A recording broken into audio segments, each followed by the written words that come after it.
Good evening and welcome into tonight's pregame show on the Reading Fightin Phillies radio network. I'm Jake Starr. My broadcast partner Bob McCool will be joining myself in just a little bit here from FirstEnergy Stadium. It's game 2 of 6 of this week's series between the Reading Fightin Phillies and the Akron RubberDucks, the AA affiliate of the Cleveland Guardians. Well, the Fightin Phillies, they are red hot right now. 6 straight wins after a 11-9 victory over the Fisher Cats on Tuesday night. Reading came back from deficits of 4-0, 6-1, and 7-2 to eventually rally for the 2-run victory on Tuesday night. Zach Arnold hit a go-ahead and what proved to be the game-winning 3-run double in the bottom half of the 7th inning on Tuesday night. So the Fightin Phillies, 6 straight wins. That's their longest win streak since the 2019 season. And tonight they'll look to make it 7 straight. Something they have not done since 2018, and it's all started in a little less than 15 minutes' time here at America's Classic Ballpark. Griff McGarry coming off a season-high 11 strikeouts, gets the ball tonight for Reading. Warwick Maltrude gets the ball for the RubberDucks on this Wednesday evening.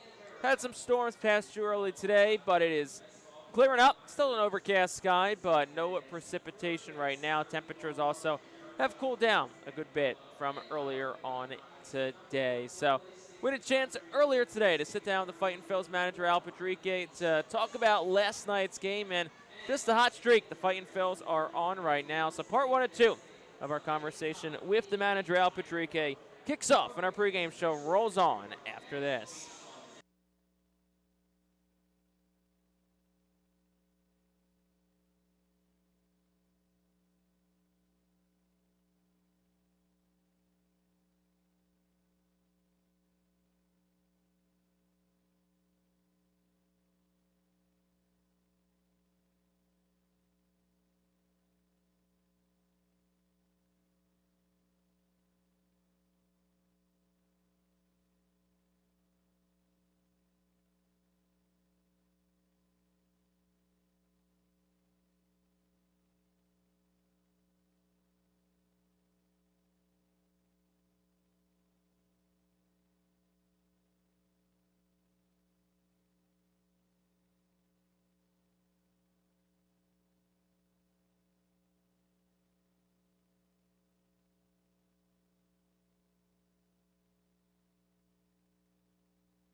Back on the pregame show here on the Reading Fightin Phillies radio network. A couple minutes shy of first pitch.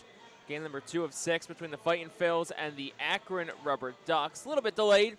About 15 minutes behind our originally scheduled 7 o'clock start time. But a little bit of delay never hurt anybody, especially after a 3.5-hour game last night. But here's my broadcast partner, Bob McCool, and we'll talk about that game from last night. It was an 11-9 victory for the Fightin Phillies.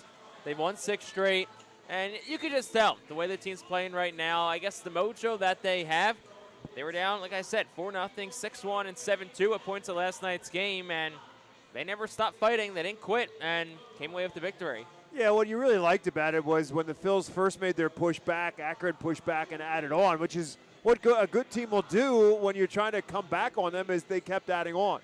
But then eventually the bullpen kind of took over things and shut it down for the Ducks offensively, and the Phils kept chipping away. And we said at the point, like they're a long fly ball away from being right back in it, and then they got that from Dylan Campbell with the 2-run home run.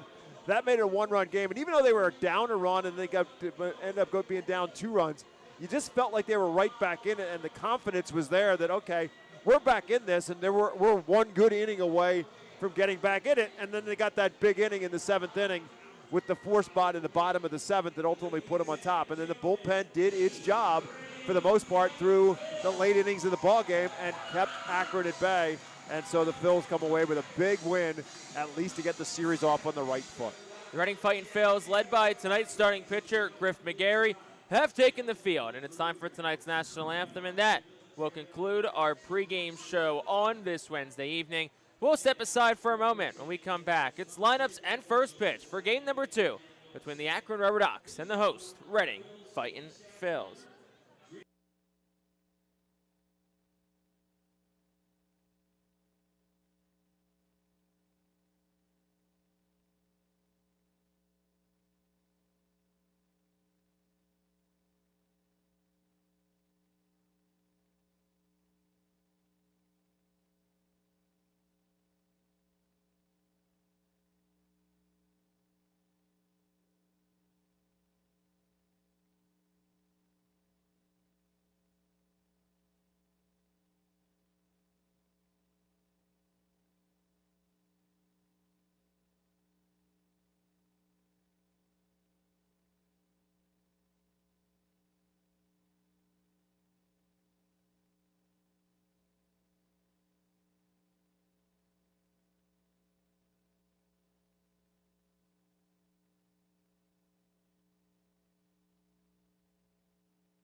Very good evening and welcome inside FirstEnergy Stadium, America's Classic Ballpark, for game number 2 of this week's 6-game series between the Fightin Phillies and the Akron RubberDucks. Alongside Bob McCool, I'm Jake Starr. Appreciate you spending part of your Wednesday evening with us here on the Fightin Phillies radio network. Well, let's take a look at tonight's starting lineups. We'll start with the visitors, the Akron RubberDucks. Christian Knapczyk leads off, plays second base. Angel Haynal bats second. He's at shortstop. Alfonso Rosario bats third, plays center. And Ralphie Velasquez is fourth and plays first. Jacob Cozart, the catcher, bats fifth. Joe Lampe is sixth. He's the DH. Wilfredo Antunez bats seventh, plays left. Jake Fox is eighth and right. Kyle Jornetti bats ninth, plays third base. And Rurik Maltrude's on the mound for the RubberDucks. We'll get you more on him in the bottom half of the first inning. For the Fightin Phillies, it's Aidan Miller at shortstop, Carson DiMartini at third, Felix Reyes in left, Caleb Ricketts the catcher. Paul McIntosh bats fifth. He's the DH. Dylan Campbell sixth in center field. Then it's Nick Dunn at second. Zach Arnold at first. Leandro Pineda in right. Rounds out Redding's 1 through 9. And it's Griff McGarry making his 12th start of the season on the mound tonight for the Fightin' Phils. McGarry coming off arguably his best start in a Philadelphia Phillies organization uniform on Thursday night against New Hampshire. But he's 0-3 on the season with a 3.92 earned run average. 43 2/3 innings pitched, 26 hits only given up, 56 strikeouts, but he has walked 28. But that outing last Thursday in New Hampshire, he went 5 innings, but he struck out 11 and did not walk a batter. Griff McGarry, it's all about the balls and strikes for McGarry. The stuff is great. It's just about control and whether or not he gets himself in any kind of bad spots because of the control. But obviously, his last outing, he was outstanding. Christian Knapczyk leads things off for the RubberDucks, and McGarry's first pitch home is at the knees for a called strike. It's 0-1. First pitch fired home today at 7:17 p.m. 79 degrees, cloudy skies. Our first pitch temperature presented by All Temp Enterprises. 0-1 home from Griff McGarry. Misses outside. It's a ball and a strike. Set the defense for the Fightin' Phils. Zach Arnold at first. Nick Dunn plays second. Miller's at short. DeMartini's at third. In the outfield, it's Pineda in right, Campbell in center, Reyes in left, and Caleb Ricketts is the battery mate for Griff McGarry tonight. Ball and a strike to Knapczyk, playing in his second Double-A game, made his debut last night. Pitch home, misses outside, 2 balls and 1 strike. Ian Durkin has balls and strikes tonight. Brian DeBrouwer's at first base, Nathan Hall's at third. That rounds out our 3-man Eastern League umpiring crew tonight. 2-1, swing and a miss, 2-2. Fastball top of the zone. Knapczyk couldn't catch up to it. Fightin' Phils wear their home pinstripe uniforms tonight. Red pinstripes, Fightin' Phils across the front. RubberDucks in their black jerseys, gray tops for the second straight night. 2-2, up and away, 3 balls, 2 strikes from McGarry.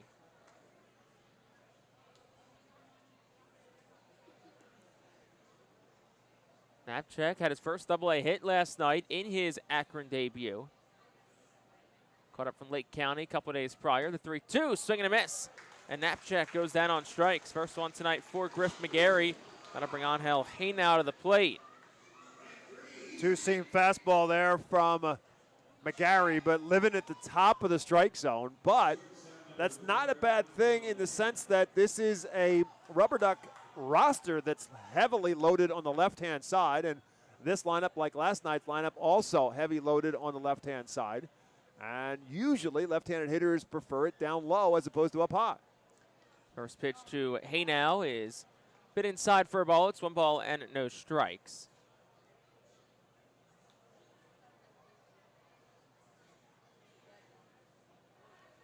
One-0 home is a check swing, but doesn't matter. Pitcher's a called strike. It's 1-1. So as Bob said, Griff McGarry, 11 strikeouts over 5 innings last time out at New Hampshire. That was a week ago Thursday in a no decision against the Fisher Cats. A game the Fightin' Phils eventually did win. The 1-1 misses up, 2 balls, 1 strike. It was a 12-inning victory at Delta Dental Stadium for the Fightin' Phils last Thursday. They had a couple of extra inning games against the Fisher Cats, both victorious for the R-Phils. 2-1, swinging a ground ball towards the right side. It'll split the hole and leak into right field for a base hit. So it's 1-out single for Angel Haynau, and that'll bring Alfonso Rosario to the plate for the RubberDucks. Pretty good piece of hitting from Haynau. We've seen some of that from him. He had a couple big hits in last night's game to help Akron get out to the fast start, but he kind of just turned with that pitch, kind of dragged his body around and guided that ball right between the hole between first and second for the first base hit of the ball game. So Rosario will dig in from the right side. One of 2 righties that second-year manager Greg DeZenzo has in tonight's Akron lineup. McGarry out of the stretch, the first one home. Is a bit up for a ball. It's 1-0. So the 11 strikeouts last week for McGarry was his first game of 10 or more strikeouts since July the 21st, 2023 at Altoona. It was the 5th game in his career of 10 or more strikeouts. 1-0 is on the outside corner for a called strike, 1-1. And I said it to Al Patrique today. I think as impressive as the 11 strikeouts were for Griff McGarry, the 0 walks, I would say, were just as impressive. Ball on a strike. Works out of the stretch. Pitch home. Swung on a high chop ground ball third. DeMartini fields it in foul territory. Goes to second for one. Relay to first is in time. And it's an around the horn 5-4-3 inning-ending double play. Excellent job all around. DeMartini to Dunn to Arnold. And that'll extinguish any RubberDucks threat in the first inning. So in the frame for Akron, no runs, one hit, nobody left on base. We've played a half. We'll go to the bottom of the first. Akron nothing. Reading coming to bat.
Bottom half of the first inning, Akron nothing across in the top of the frame. And one more time, let's take a look at our Fightin' Phil's starting lineup presented by Golden Oaks Landscaping. It goes Aiden Miller, Carson DeMartini, then Felix Reyes. Middle third of Caleb Ricketts, Paul McIntosh, and Dylan Campbell. Finishes out with Nick Dunn, Zach Arnold, and Leandro Pineda. And on the mound for the RubberDucks, making his 15th start, it's Rorik Maltrude. 2-3 with a 4.71 earned run average so far on the season for Maltrude. 42 innings pitched, giving up just 35 hits. He struck out 46. He's walked 23. So nothing really that jumps out at you about Maltrude other than the fact that he has just answered the bell each and every time out among the Eastern League leaders, among the leaders in minor league baseball with his 15 starts. First pitch to Aiden Miller, misses a bit up. It's 1 ball and no strikes. Well, get to defense in a moment for the RubberDucks as the tall righty Maltrude fires home, and Miller will take that one at the belt for a called strike. It's 1-1. So Velasquez at first, Knapczyk at second. He now plays short. Dernetti is at third. Fox and right, Rosario in center, and Antunes is the left fielder. 1-1 the Miller, swung on and fouled straight back. It's a ball and 2 strikes. Maltrude, a 25-year-old, undrafted free agent, signing in 2024 out of Missouri. Spent a year with the Tigers before signing with Akron. Next pitch to Miller, he swings, he'll slice it, it'll go foul, third base side, and it stays a ball and 2 strikes. Miller no hits last night, did reach base a couple of times. Stole a couple of bases, up to 46 on the season. Most in the Eastern League, most in the Phillies organization for the 21-year-old Miller, who waits the 1-2, and it misses up 2-2. Miller, the reigning Eastern League Player of the Week, hit .385 last week at New Hampshire, an OPS of nearly 1,200. 2-2. Miller swings and a chopper towards the middle. Knapczyk to second base and waits back on a couple of hops. This throw to first a bit low, but Velasquez able to dig it up. And that's out number 1. Miller retired 4-3.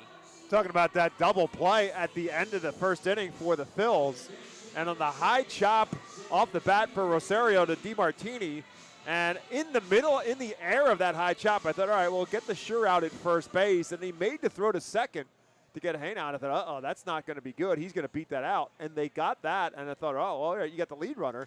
Never would have expected to get a double play out of that, but good decision ultimately by DeMartini to make that throw to second, and a good throw on the relay by Nick Dunn to turn 2 and eliminate any kind of an inning right out of the gate.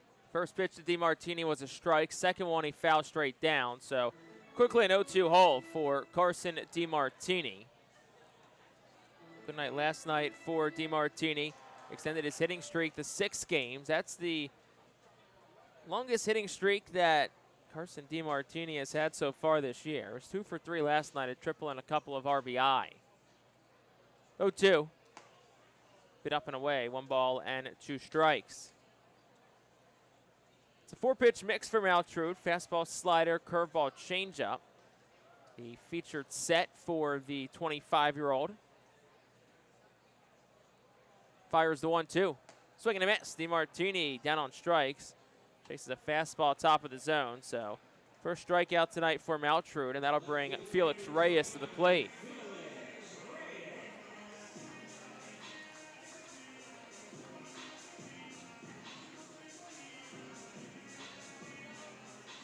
So 2 outs, bottom half of the first inning. Still a scoreless ball game between the Fightin Phils and RubberDucks.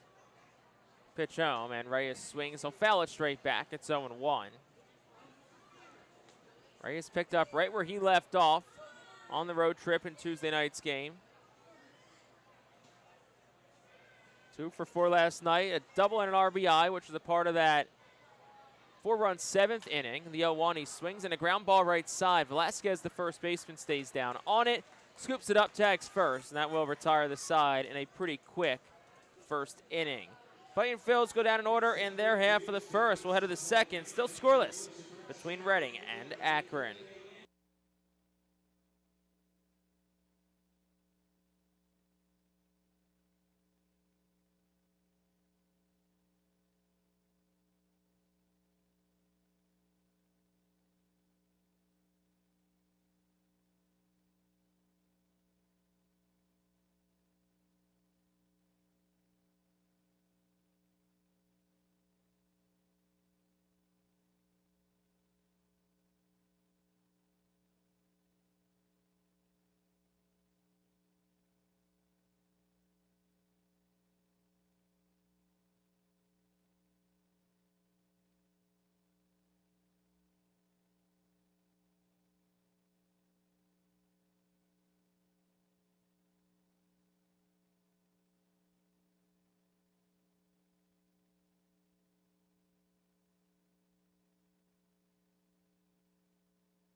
International Fireworks, the official sponsor of the Phils fireworks shows during the 2025 season. Head to their store at 242 Sycamore Road in Douglasville or visit fireworksrus.com. So we go to the top half of the second inning, still a scoreless ball game. Teams traded 1, 2, 3 frames in each end of the first. And Griff McGarry's back out for his second inning of work. Threw 13 pitches in that first inning. Was helped out by a 5-4-3 double play that I know Bob hit on last inning. Now, really kind of looked like they would maybe get one. Well, it would have been a tough play from DeMartini, and they eventually went around the horn for the double play.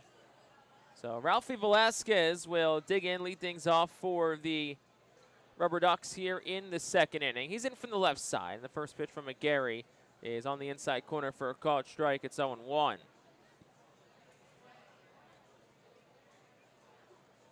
Velasquez, just like Christian Knapczyk, also playing his second Double-A game, made his debut last night. The 0-1 is a bit down, 1 ball and 1 strike. Knapczyk had a hit, as did Ralphie Velasquez. They both actually tripled in their Double-A debut. It's like the two of those guys are just in sync with one another. Here's the 1-1. It's swung on and driven into the air well towards left center. Campbell tracks back. He turns. It's going to be off the base of the wall. Around first, heading towards second is Velasquez. He'll stop there. Took Campbell a second as he juggled it in the outfield, but it's going to be a double for Velasquez, his first at the Double-A level, and that'll bring Jacob Kozar to the plate. Well, they did it a lot last night, and now they're off to again tonight, and that's chasing Dylan Campbell backwards a lot. They have hit a lot of balls to straightaway center field over the course of now 10-plus innings for Akron last night and tonight. And Campbell can go get him with the best of them. So that'll bring Jacob Kozar to the plate for the RubberDucks, who are in a early runners in scoring position situation. First pitch misses up at the letters. It's 1 ball and no strikes. Cozart also playing his second Double-A game. If you're sensing a theme at this point, a handful of promotions from High A Lake County to Akron heading into the series, and a bunch of guys went from Akron to Columbus in AAA. The 1-0 misses outside, 2 balls, 1 strike. One of those guys was one of the Guardians' top prospects in Travis Bazzana. Cooper Ingle was also included in that set of promotions, the AAA. 2-0 pitch from McGarry is a bit down. 3 balls and no strikes to Jacob Cozart. Cozart also had his first Double-A hit last night, was 1 for 4 with an RBI. Left-handed bat as Velasquez takes his lead off a second. 3-0 home, misses outside, ball 4. So after not allowing a single walk over his 5 innings last week, it's a no-out walk to Jacob Cozart, and it puts runners on first and second, still nobody away, and that'll prompt a mound visit between Caleb Ricketts and Griff McGarry. Yeah, very quick conversation with Ricketts, just maybe seeing something about McGarry that he didn't like in terms of how he was approaching it, rushing his delivery, something mechanics-wise. So good job by Caleb Ricketts to immediately go out after the first walk surrendered and go have a conversation with his pitcher. So that'll bring Joe Lampe to the plate. Lampe, a .227 hitter, digs in from the left side. Fightin Phil's look to turn 2. DeMartini, though, is up in the grass at third, perhaps expecting a bunt here from Joe Lampe. And the first pitch doesn't square, and he takes it for a called strike. It's 0-1. Lampe 1 for 4, a couple of runs scored in last night's ball game. One of the now longer tenured RubberDucks after the set of call-ups prior to the week. 0-1 from McGarry, misses inside. It's a ball and a strike. Sinker at 95. Dove in a bit towards the lefty. So Lampe 87 games with Akron this year. Did play 5 with Columbus between July the 8th and the 16th, but outside of that, he's been staying much of his time in Akron. The 1-1 is swung on and fouled straight back. It's a ball and 2 strikes.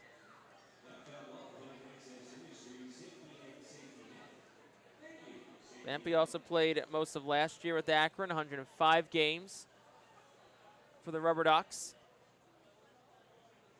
It was a third-round pick in 2022 out of Arizona State.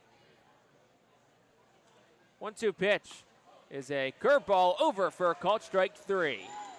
Good job by Griff McGarry to bounce back after the walk. Picks up strikeout number 2. And that'll bring Wilfredo Antunez to the plate for Akron. Yeah, nice curveball there by McGarry and locked up Lampe at that particular spot. Ball kind of broke around the plate to the lefty and not expecting it. And Lampe locked up into the dugout. So again, whether that conversation with Caleb Ricketts was about that, but a much better job by McGarry in terms of attacking the hitter. And he gets a big strikeout there. First pitch to Antunez. He'll take that for a strike. It's 0-1. Fastball right on the outside corner to the lefty bat. Antunez's first start of the week was activated off the injured list yesterday. Missed 10 days with a left thumb sprain. 0-1 pitch. Hit outside, 1-1.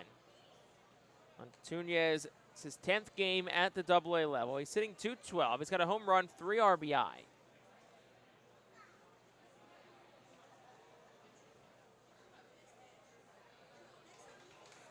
1-1 pitch is a bit of an ugly swing and a miss by Antunez. Also got a piece of Caleb Ricketts. He literally jumped back with both feet and then swung his bat.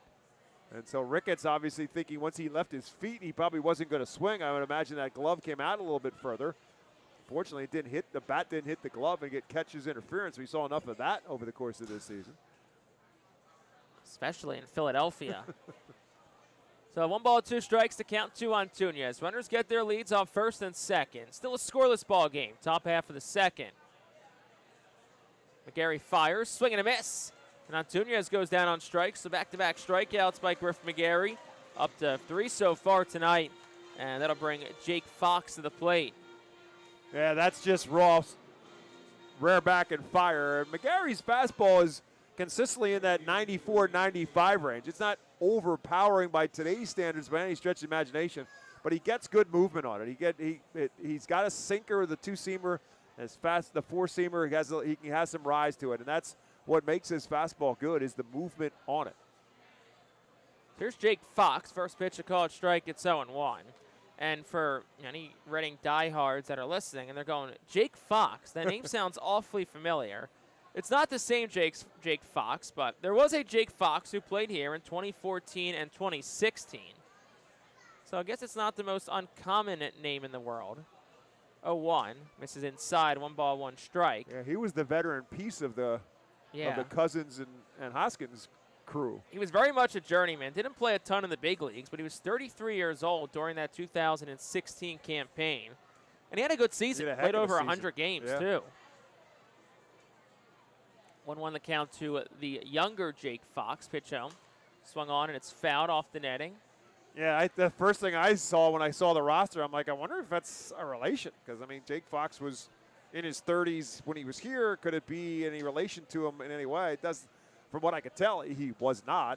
I mean, it's not that abnormal of a name, but when you saw the name, and here it is in Reading, couldn't help but think of, I mean, he had some very productive time while he's here in Reading, and he did get the opportunity to get to the big leagues. Ball and 2 strikes to Jake Fox. 2 outs in the second. RubberDucks have men on first and second. Here's the pitch. And on the inside corner, called strike 3.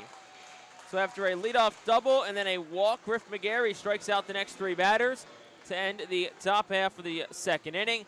For Akron in the frame, no runs on a hit and 2 men left on base. We have played 1.5 on to the bottom of the second. Still scoreless between Reading and the RubberDucks.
Bottom half of the second inning is brought to you by Cornwall Manor, an active senior living, not-for-profit community in Scenic Cornwall, PA, outside of Lebanon. So we're still scoreless as we go to the bottom half of the second inning. Warwick Maltrude finishes off his warm-up tosses for the RubberDucks. And the Fightin' Phils will send 4, 5, and 6 to the plate here in the inning against the 25-year-old right-handed pitcher. Caleb Ricketts coming off one of the best games of his professional career last night. Will lead things off for the Phils.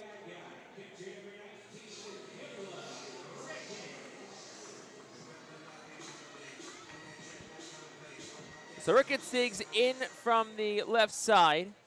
Had 4 hits in last night's game, along with his 4th home run of the year. First one home. Ricketts will watch it go by for a strike. It's 0-1. 4 hits were a Double-A high for Ricketts. Also tied a career high for the 4th time in his career. The 0-1, he swings and he belts it deep to right center field. Fox is back, turns, looks up, and it's gone. Caleb Ricketts does it again. Homers for the 2nd straight night, hits his 5th of the season, and the Fightin' Phils strike first. It's 1-0. Well, it's pretty obvious that Caleb Ricketts is locked in all of a sudden. And that's exactly what he did last night. First pitch, the first hit that he had was a pulled drive over the rack train sign, and then 3 straight base hits up the middle. That was pretty much the same thing. He just lifted that one and got it up on the Redders Event Center. But that's his power alley, really, is that right center field gap. But Caleb Ricketts has gotten himself in one heck of a groove. First pitch to Paul McIntosh. Misses outside for a ball. It's 1-0. That's 5 straight hits now for Caleb Ricketts. And he was on base now 6 straight times because he got on an error his first time up last night. 1-0. McIntosh swings on a slice of foul. It's a ball and a strike. McIntosh did not play last night. He's 3 for 35 on the road trip, which came on the heels of an 18-game on-base streak in which he hit 406. So McIntosh looking to find that form back again. 1-1, and the DH tonight takes it down for a ball. It's 2-1. It's so great to see from Caleb Ricketts because that's what we've been thinking that we would eventually see from Caleb Ricketts was some of the power base. 2-1. McIntosh swings, hits a high fly ball towards left. Antunias, the left fielder, is over, back towards the line. He'll make the catch a couple of steps in front of the warning track, and that's out number 1. And that'll bring Dylan Campbell to the plate. The last piece of that puzzle on Ricketts, and we've talked about this for 2 seasons now, is hoping that we could see Caleb Ricketts go on a run and stay healthy and give himself that opportunity. Because obviously that has been the issue for Ricketts. It's the injuries that have landed him on the IL for extended periods of time. First pitch to Campbell, swinging a miss over a slider from the right-handed bat. It's 0-1. 37th Double-A game for Dylan Campbell. He's hitting .246. He's playing some good baseball right now as well. 0-1. Another swing and a miss, 0-2. Altrud went right back to that slider.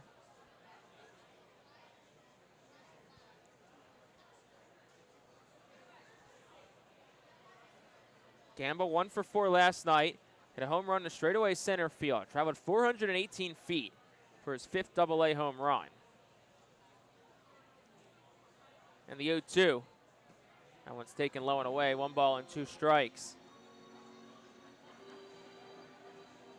Campbell, another one who had a really good road trip, hit .375.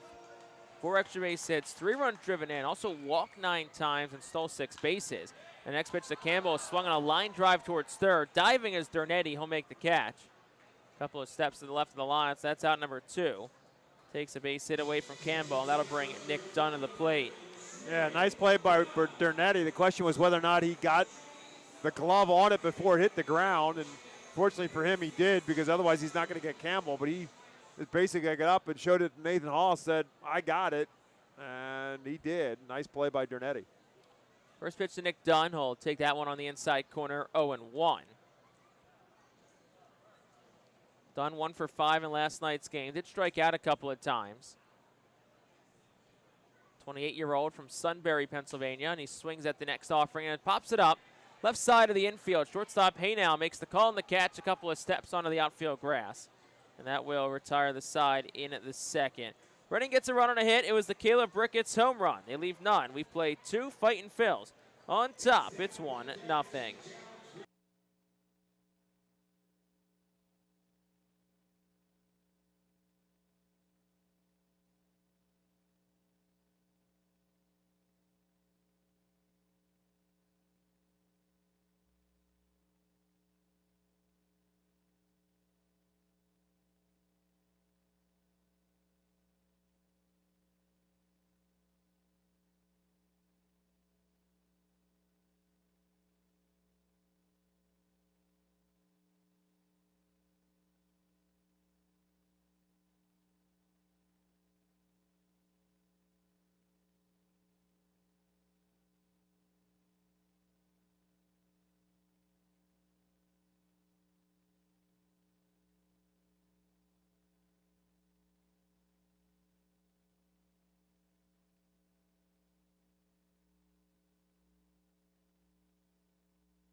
Top half of the 3rd inning. I want to thank our good friends at Pepsi for presenting the 2025 season here in Baseball Town. Go Fightin' Phils and drink more Pepsi.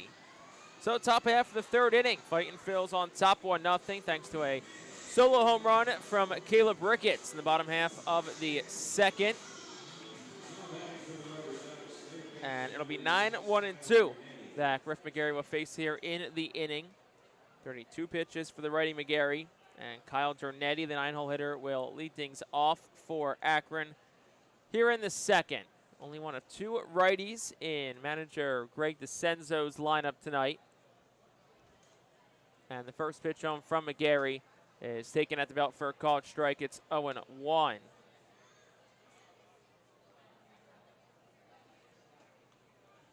Thirteenth game for Jornetti. 0-1, swing and a miss, 0-2. He's kind of shuttled back and forth between Akron and Lake County. He's also played a couple of games with AAA Columbus in his first pro season this year. Finds himself in an 0-2 hold to start off this third inning. And McGarry winds and deals. This is outside of a slider. It's 1-2. 35 pitches for Griff McGarry. And, I mean, Akron's a very lefty-heavy team. But even if they weren't, they would still probably try to stack the lefties against McGarry. Righty's sitting just 158 against Griff McGarry this year. And the 1-2. And that is just outside for a ball. It's 2-2 to Kyle Jornetti. Left side of the infield plays him straight up. Dunn shades towards the middle at second. Arnold off the bag at first. 2-2. Swing and a miss. Struck him out. 4 straight strikeouts for Griff McGarry now. 5 in total tonight. And he's already tracking to do what he did last week when he struck out 11. So 1 time through the lineup done. That'll flip us back to the top for Christian Knapczyk. He's 0 for 1 with a strikeout. Now I need to know what Caleb Ricketts said to Griff McGarry, because after the double and the walk, the double to Velazquez and the walk to Cozart, Caleb Ricketts went out and had a conversation with Griff McGarry on the mound. Since then, 4 straight strikeouts. First pitch to Christian Knapczyk. Misses a bit up. It's 1 ball, no strikes.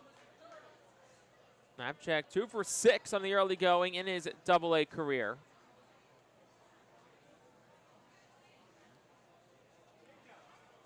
And the 1-0 home. Swing and a miss, 1-1. Fightin Phillies lead it 1-0, top of the third. Reading able to jump on first, which is good to do against this Akron team. 52-14 when scoring first. Those 52 wins when scoring first. Second best in the Eastern League. 1-1 is swung on and missed, 1-2. But they did score first yesterday and lost. But if you're the Fightin Phillies, got to find a way to pour it on. Akron's a team very good early on in ball games. We saw that last night, but Reading really kind of dominated from then on out. Ball and 2 strikes to Knapczyk. Griff McGarry, the righty, fires home. Swinging a miss, gets away from Ricketts for a moment. Catcher scoops it up, throws from the grass on the right side of the circle to first. It's in time. So that's 5 straight strikeouts for Griff McGarry. 6 in total tonight. 2 outs in the third inning for Angel Haynau. So he gets strike 2 on Knapczyk with a fastball up that Knapczyk cannot catch up to, and then buries a slider at his back foot, and Knapczyk swings over the top of it. This is good mix of pitches by Griff McGarry right now. So 2 outs, Haynau digs in. Has one of the 2 Akron hits tonight. He singled back in the first. Offering to him is a bit up and away. It's 1-0.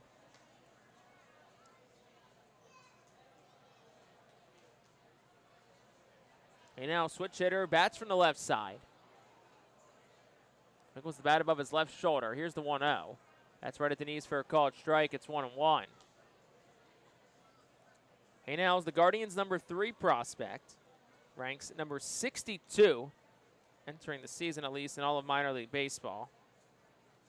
So one of the higher touted players on this Akron team. The 1-1, swing and a miss, 1-2. So Griff McGarry is looking for a 6th straight strikeout and his 7th tonight. Struck out 11 last Thursday in New Hampshire, and the 26-year-old righty seems to be dialed in right now. Ball and 2 strikes to Angel Haynau. Sports the yellow cleats, the yellow elbow protector, and McGarry's 1-2. Swinging a ground ball right back to the mound. McGarry stabs at it, gloves it, flips to first. It's in time, and that will retire the side in the third. 3 up, 3 down. Go the RubberDucks. We played 2.5. Fightin Phillies the bat in the bottom half of the third, leading it 1-0.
This inning is brought to you by Swartz Culleton PC. You can expect reliable and experienced attorneys who are committed to getting you justice after a serious personal injury.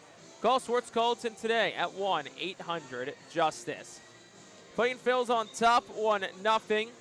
It'll be 8-9-1 due up for the Fightin' Phil's here in the frame. Zach Arnold will lead things off as Rorik Maltrud's back out for inning number 3 of work. Maltrud gave up the solo home run to Caleb Ricketts to lead off the second, but was able to retire the next 3 Fightin' Phil's from there. So just 1 hit tonight for the Phils. It was the home run from Ricketts. So Arnold, who was the hero in last night's game, digs in from the right-handed batter's box. And the first pitch to him, swing and a miss, it's 0-1. Fastball at 91 from Maltrud.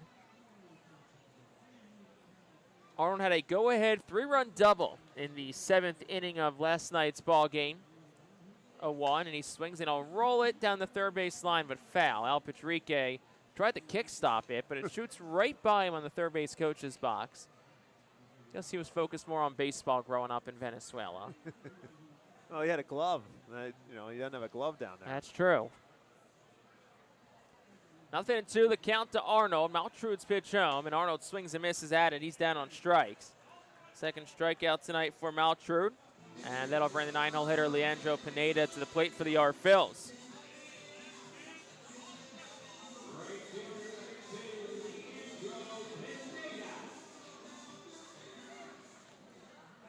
.208 hitter is Leandro Pineda on the season. First pitch to him. He swings and will knuckle it up in the air, foul. Travels out of play, it's 0-1.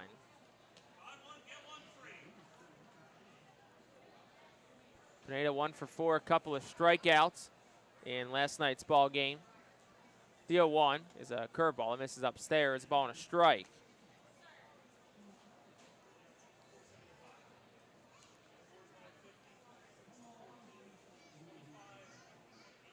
One.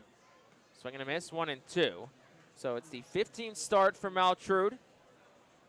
Did miss a little over a month. He was on the IL from May 17th to June 27th, had a right forearm strain. He went 4 innings last week against Chesapeake, which was most in a game since coming off the injury list. So they're slowly trying to work Maltrud back up. 1-2 is down, 2 balls and 2 strikes.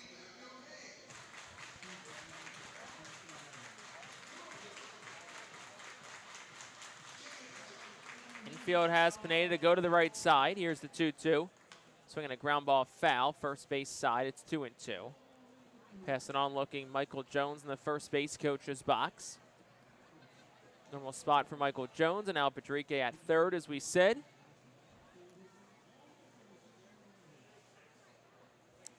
Two-two, the count to Leandro Pineda. Pitch home. He swings and he'll foul it straight back. The count stays even at 2 apiece. 62 pitches from Maltrud last time out.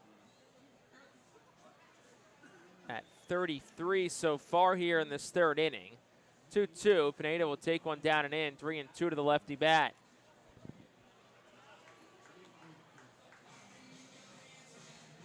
Pineda 2-42 on the road trip. Redding spent 2 weeks up in New England. 6 games at Hartford a couple of weeks back, and then 6 at New Hampshire last week. 3-2, Pineda will take it down and in. That's ball 4. First walk issued by Maltrud, and the second base runner he surrendered. And that's one time through the lineup for the Phils, and that'll bring the top of the order and Aiden Miller to the plate for Redding.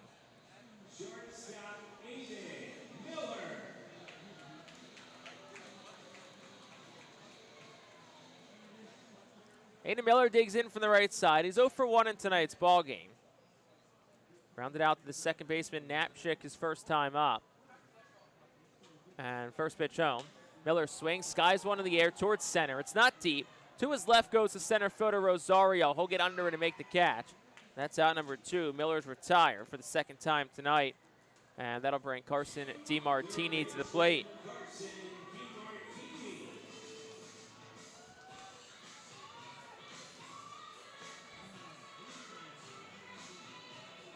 DeMartini will dig on in from the left side. He's 0 for 1 tonight. Struck out swinging his first time up.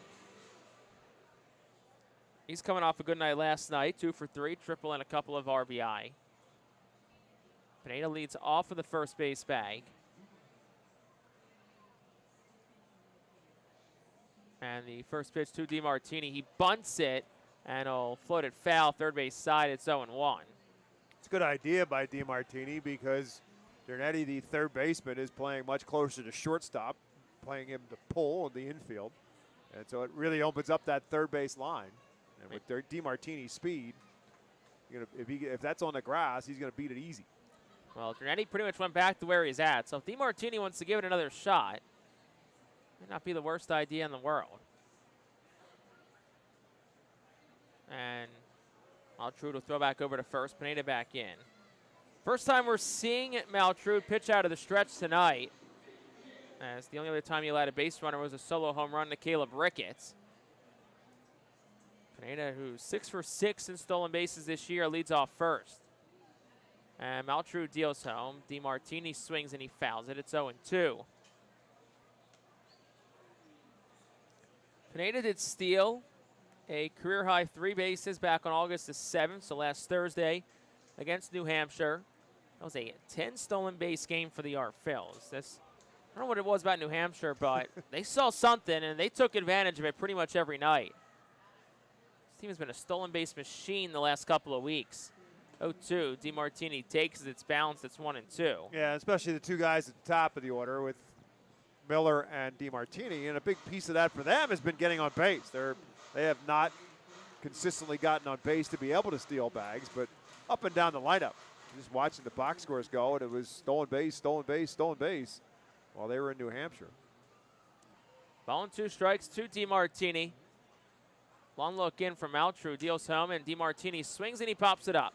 Left side of the infield, Dernetti, the third baseman, is there, and he'll make the catch. And that will retire the side in the bottom half of the third inning. No runs, no hits. 1 man left for the Phillies. We've played 3 whole. We'll go to the 4th. Reading still on top, 1-0.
We go to the top half of the 4th inning. Reading on top 1-0 as a bit of a light mist begins to fall here at FirstEnergy Stadium. Well, to take over the play-by-play and maybe do a little bit of a not rain dance, I'll send things over to my broadcast partner, Bob McCool. Bob? All right, thank you very much, Jake. Griff McGarry back out on the mound, who's been on a roll after giving up a couple of base runners to start the 2nd inning. Ended up striking out the side to finish the 2nd, struck out the first 2 in the 3rd, and then a comebacker to the mound by Angel Hanal to finish the 3rd inning. So 6 straight retired by McGarry as we start the 4th, and Alfonso Rosario will be the first one to lead it off here, batting in the 3rd spot, to be followed by Rafi Velazquez and then Jacob Cozart. So 3, 4, and 5 due up for the RubberDucks, and a very late defensive and weak swing by Rosario to start as McGarry starts him off with the fastball. So he's ahead of him, no balls and a strike. Rosario hit into a double play that ended the 1st inning. And the 0-1 pitch is outside for a ball. It's 1 ball and 1 strike. It was an around-the-horn double play and a high chopper to Carson DeMartini to 3rd. He made a strong throw to get the lead runner at 2nd base, and then Nick Dunn on the relay got Rosario to end the 1st. 1-1 pitch is another late defensive swing in the dirt goes Rosario to chase the slider. And McGarry's ahead of Rosario. 1 ball and 2 strike. Playing in just his 7th game for the RubberDucks is Rosario. And this one he does not chase, and it's 2 balls and 2 strikes. He goes back to the slider. Reminder that every Tuesday, all active military and veterans receive $3 off box seats thanks to Burke's Oral Surgery and Dental Implant Center. Only 2 more Tuesdays left on the Fightin' Phil's home schedule. As McGarry comes 2-2 pitch and a swing and a miss. D-Reich 3 and a pitch up and in that Rosario could not time up the slider. And a 6th strikeout now for Griff McGarry. I believe that's his 7th tonight. Strikeout. You are correct. He just has so many, it's getting hard to keep track. He's at 18. You are correct. Over his last 2 games.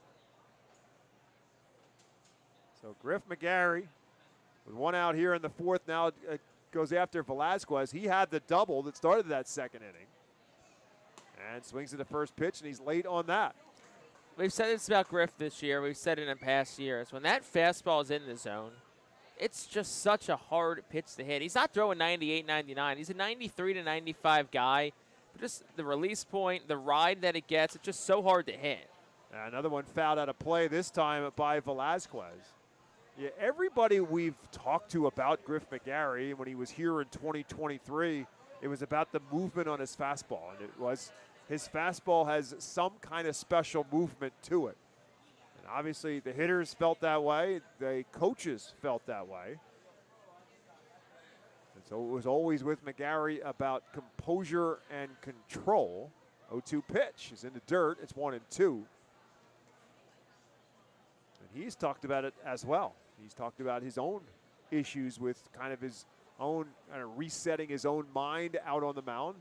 Kind of some of the things he learned when he was at the University of Virginia and taking it with him into the professional ranks. 1-2 pitch is lifted down the third base line, but slicing and foul as Velazquez stays alive. Velazquez with a double off the center field fence for his base hit. Again, playing in just his 2nd game in Double-A. One of 3 players on this RubberDuck team who made their debut last night for Akron.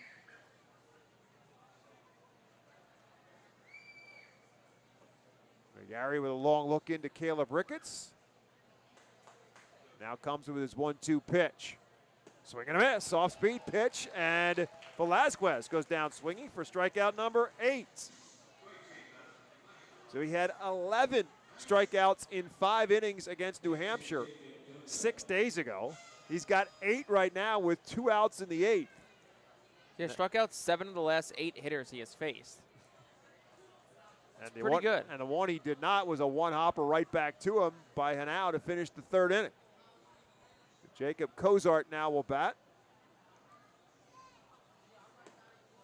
And the first pitch to him is a bit outside for a ball. So it's pretty much been the Griff McGarry show right now, whether he's striking people out or the comebacker to him. The rest of the defense has been a spectator. 1 ball and no strikes to Cozart. And that's there for a called strike 1.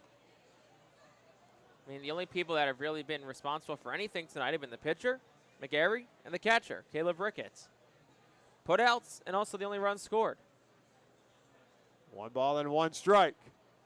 That's outside. It's 2-1.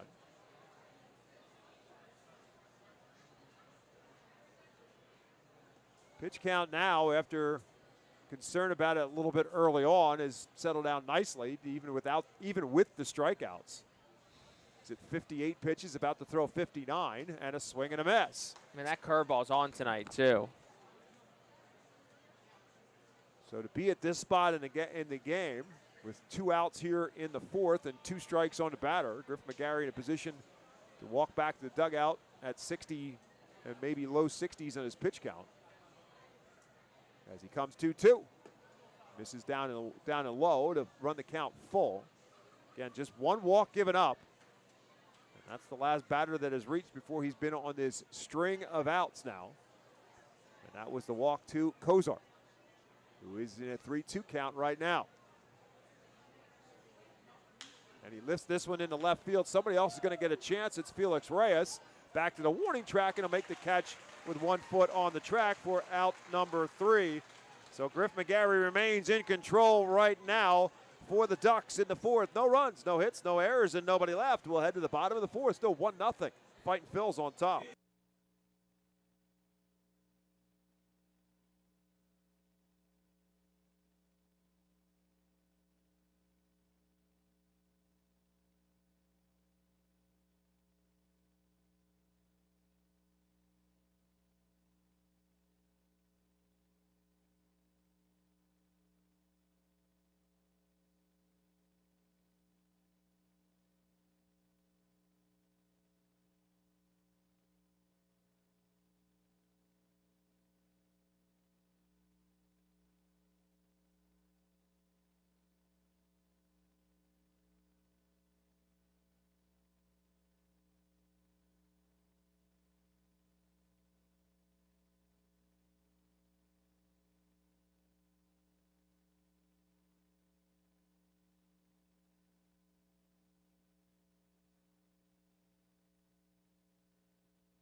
Klein Transportation is proud to be the official transportation provider of the Reading Fightin' Phils. Klein Transportation gets the R Phils do all their road trips throughout the 2025 season. For more information, go to KleinTransportation.com. 1-0 Fightin' Phils on top as Rorik Maltrude back out there for the RubberDucks here in the 4th inning. 25-year-old right-hander.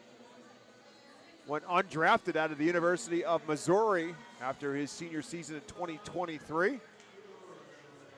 Signed as an undrafted free agent by the Cleveland Guardians. Spent last year pitching in both levels of Class A for Lynchburg and then Lake County. Made 7 starts at Lynchburg and then 12 more at Lake County. Won a combined 8 and 5 in those starts. Those 19 starts, I should say. Felix Reyes will lead off against him. Reyes grounded out to first his first time up after a 2-for-4 night last night. And the first pitch to Reyes is up and away for a ball. Reyes team high in the batting average coming into tonight's game at .324. And the 1-0 pitch to the right-handed hitter is a big swing and no contact. It's 1-1. Well, you always say, Bob, Felix Reyes does not get cheated with his swings, and that was a big hack right there. So 1 ball and 1 strike now to Reyes. Fouls this one straight back. Caleb Ricketts in the on-deck circle, and then Paul McIntosh due up for the Phils here in the 4th. That's 3, 4, and 5 in their lineup tonight. Reyes did look a little awkward in a couple of his first 2 at-bats last night, but then that got straightened out quickly. He roped one down to third base line for his double. Then came back with another hard single later on. 1 ball and 2 strikes. Started and did not continue forward and takes it outside. It's 2-2. Reyes, 323 over 68 games. I mean, at some point, it's no longer a small, I mean, it's not a small sample size anymore. He's had a really great career year. 2-2 pitch. Big swing comes up empty. And Felix Reyes is a strikeout victim. 3rd strikeout for Maltrude. He's out number 1 here in the 4th. That was one of those hanging curveballs where your eyes just light up so big and you're trying to wait, and you just can't wait to pull that trigger, and misses out in front and under it. So here comes the hottest bat in the lineup, and that's Caleb Ricketts. Ricketts, the difference on the scoreboard right now with a solo home run, his first time up, and it's up and in, ball 1. Ricketts with his 5th home run of the season. 5 straight hits now for Caleb Ricketts. And been on base 6 straight times. 1-0 pitch. And that's there for a called strike 1.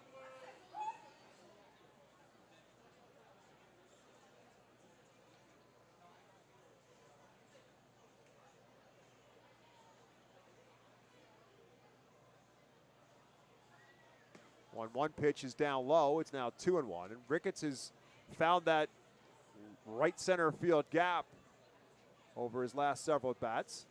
Caleb Ricketts, another one. When Reading left for the road trip, was at 194. Now he's at 245. 3 balls and a strike now as Maltrude misses up and away. So great spot now, great hitters count for Ricketts. And he ropes one foul. Thankfully, there was a net there. That was 101 off the bat. And that was pulled just a bit by Caleb Ricketts. A bit out in front of that slider from Maltrude. So the count is now full. And he stays alive by fouling this one straight back to the backstop. No runs on 2 hits for the Ducks. 1 run on the 1 hit by Ricketts. The home run.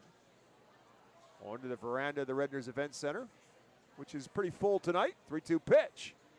Inside ball 4, and Ricketts is on base again. Second walk given up by Maltrude. A 1-out base runner here in the 4th. Yeah, like we said, just it felt like that 2-week road trip. I don't want to use the word much needed, but it almost kind of feels like a couple of weeks away. Got things right for a lot of these Phils and for the team as a whole. I mean, look, they always say New England in the summer is a great place. Clearly the Phils enjoy their stay up there. So bring up Paul McIntosh. He is one of the few Phils who did not have a productive road trip. But he had a very good end to the last homestand, as he swings and misses the first pitch he sees here. So he's quickly in a no balls and 1 strike hold as Ricketts takes his lead off first.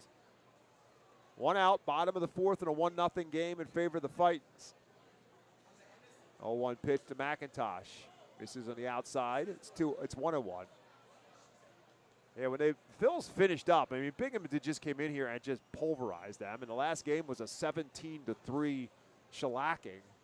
And then you go on the road trip, and all in all, it wasn't all that bad. And obviously, everything in New Hampshire was great. But the bats certainly found their way. 1-1 pitch on the outside corner this time from Maltrude. It's 1-2. And that is the beauty of this game, which is that tomorrow you're going to get another chance. And whether you got beat up tonight or not, you're going to get another chance. 1-2 to McIntosh. And that's over for a called strike 3, I think. That's a very odd strike. They're saying he tipped it. There, Ian Turkin, the home plate umpire, didn't ring him up, but I guess that's what it was. McIntosh started, and it must have deflected off his bat.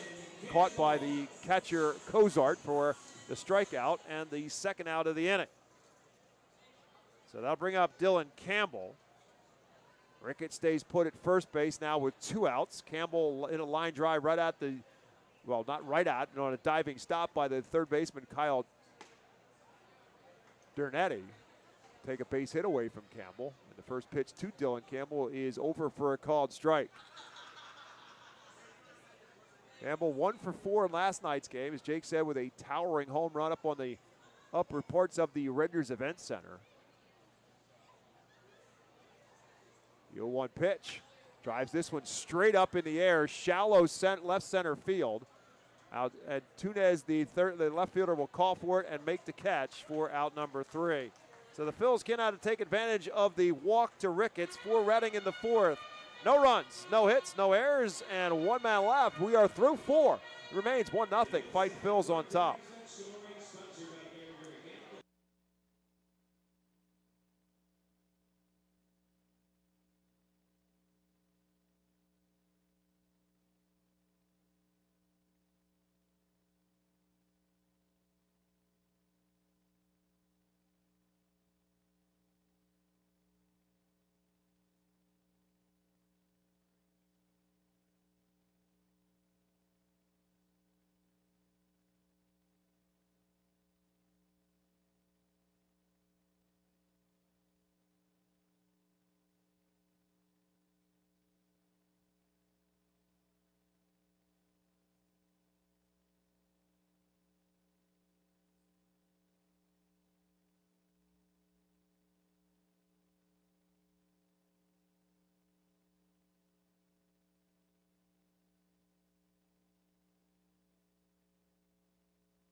Top half of the 5th inning. The Fightin Phils on top 1-0. Griff McGarry back to work. And tonight is Italian Heritage Night here at the ballpark.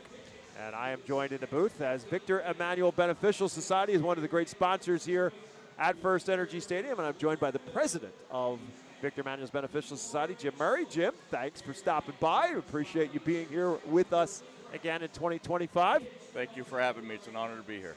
110 years of Victor Emmanuel's. That in and of itself is quite the milestone, and it is a staple of Berks County. It's a lot of pizza. I feel like I've had a good chunk of it myself, I'm not going to lie. But it is. It is a play. It's actually its second location, which, I mean, you got to be around here for a while to remember. I don't even remember the first location. I know it was in on Penn Street, but, of course, it's now on Hazel Street, right off of Route 10, Morgantown Road in Reading. But it is a place that has become near and dear to a lot of people in Berks County. Joe Lampe leads it off, and a 1-0 pitch is a swing and a miss. But in addition to that, what you also are doing tonight is recognizing a number of your employees, and a couple of employees in particular. Shannon Casatini being rewarded for her 30 years of service as Lampe fouls one straight back. Joe Lenzen, his 20 years of service. And tonight you honored one of your board members, Mauro D'Alessandro, who's been at Victor Emmanuel's. I don't know the last time I went to Victor Emmanuel's, and Mauro D'Alessandro wasn't at Victor Emmanuel's. So I can understand why he has been honored. But I know those are all people that you guys are more than proud, kind of chest-proud moment for you guys to honor them before tonight's game. Very much so. I think Mauro may have opened the door for me when I was in my early, 8 to 10 years old. It's been there that long. How long have you been? I mean, I just going there, but how long have you been attached to Victor Emmanuel's? As I said, you're the president of the Beneficial Society, but how long have you been with Victor Emmanuel's? I'm in the lodge 32 years, on the board of directors for 21 years, and president for the last 3.5. 3 balls and 2 strikes now to Joe Lampe, left-handed hitter. Settles back in the batter's box, and Griff McGarry winds and delivers. And that's over for a called strike 3 as McGarry gets the called strike. Lampe was headed towards first base, and now he's making a U-turn and headed back to the dugout as McGarry racks up his 9th strikeout now of the ball game.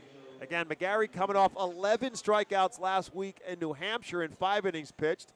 He has 1 out here in the 5th and now has 9 strikeouts and just 67 pitches thrown, as Wilfredo Antunez now settles into the batter's box for Altoona, and he fouls one straight back and up and over our heads. And the other piece of the puzzle for Victor Emmanuel's is we're talking about the food and what they have, and people have been coming there for a long time. But the other piece of the puzzle that some people know about, I know I've been there a number of occasions, is that you guys do open the facilities for private affairs, all kinds of different affairs have been held at Victor Emmanuel's. You have it inside, and now you have the pavilion outside as well. So no matter what size you want and whether you want to go indoor or outdoor, you guys have the facilities to welcome all kinds of different groups in there.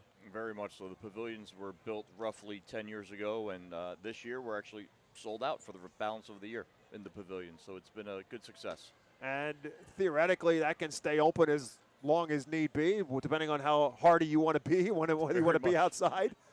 Very true, very true. But Tuesdays and Wednesdays when we're closed, it's from now until the end of the year, it's almost every night booked for a private event. That's amazing. Fundraisers for high school teams, whatever it may be. 1 ball and 2 strikes, and a swing and a miss by Antunez, and yet another strikeout. That's now 10 back-to-back strikeouts here in this 5th inning for Griff McGarry. The other piece of this puzzle we want to talk about is, I know you had Tony Farina was here tonight singing on the plaza before the game, entertaining the group. How many people we have attached to Victor Emmanuel's here tonight in total? In the 67 Club, I think we sold about 200 tickets tonight for the picnic for Italian Heritage Night. It's a good thing not all 19,000 social members showed up. That would have been a little bit of a fiasco. Yeah. I mean, there's some people here who would have been more than happy to welcome them, but there would have been some other people who might have been a little bit upset. I'm just going to say. But the other piece of Victor Emmanuel's is I know you guys do a lot in terms of scholarships for high school kids, and if you can, because I don't know that most people will know that. And how does all of that come about, and how are those scholarships given out? So every year we give out 3 scholarships. There are 2 scholarships to anybody of Italian descent to any high school that is in Berks County, and then we give an internal scholarship for one of our children in the ladies auxiliary or the men's lodge. So the only criteria is to be of Italian descent. You can qualify for for one of the scholarship tests that we give. It's actually the same test, and the top 3 winners win. Jake Fox, the batter, 0-2 pitch to him, and that's down low for a ball. My son took it, said it was the hardest test he's ever taken, so he didn't win. Now your son does work here at the ballpark. Jimmy's here most nights. Did he have any comment to you in regards to your first pitch thrown tonight? None of which I can say on the air. Did he admit that you were his father? Or did he not want to admit that you were his father after your performance? Before that fiasco of a first pitch, he did. He always does. I mean, he always is proud of you as his father, but I just want to know if it changed after your first pitch. So it did. It definitely did a little bit. All right, yeah, so he changed his name. Yeah, can we change subject? I just want to make sure I got it hit. There's 1 ball into Griff McGarry's racking up strikeouts. You wouldn't have to worry about that. No, no, there's definitely not. That's all right. You aren't the first to bounce one up there. That's all I'm going to say. It is my worst first pitch in 3 years.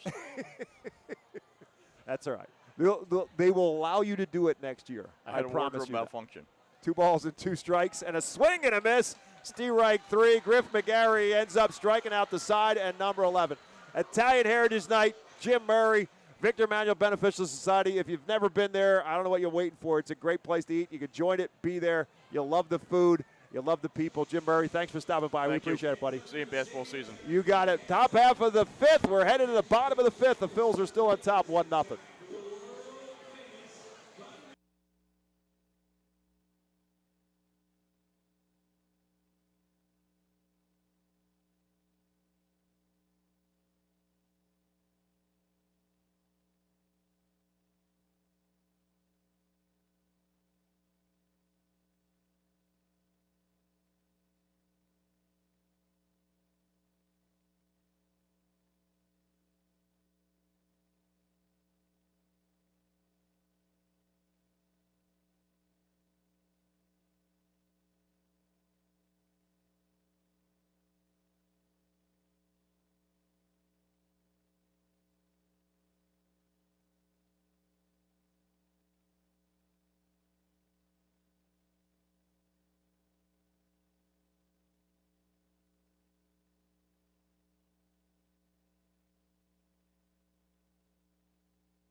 We head to the bottom half of the 5th inning. This inning is presented to you by Cornwall Manor, a unique and charming community nestled on a 190-acre wooded campus with many walking trails, including the Lebanon County Rail Trail.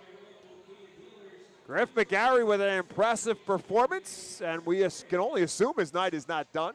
I don't know why there would be. His pitch count is not bad, not too high, and he has looked dominant with 11 strikeouts now and giving up just 2 hits.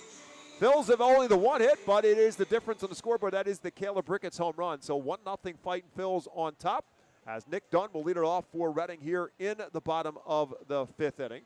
To be followed by Zach Arnold and then Leandro Pineda, 7, 8, and 9 for the Phils. And the first pitch from Rorik Maltrude is up high for a ball. Lost at all. This is pretty good performance going on so far from the 25-year-old Maltrude, matching what Griff McGarry has done in terms of holding the Fightin' Phils at bay as Dunn pulls one foul down the first baseline. So it's 1 ball and 1 strike to Nick Dunn, who popped up to shortstop his first time up. Maltrude has walked 2, and as I said, given up just the 1 hit to Caleb Ricketts.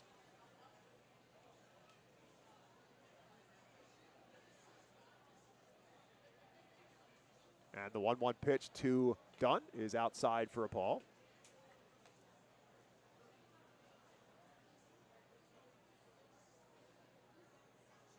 Dunn, one of 4 lefties in the Fightin's lineup tonight. 2-1 pitch is lifted foul and straight back and over our head. Even the count at 2 balls and 2 strikes.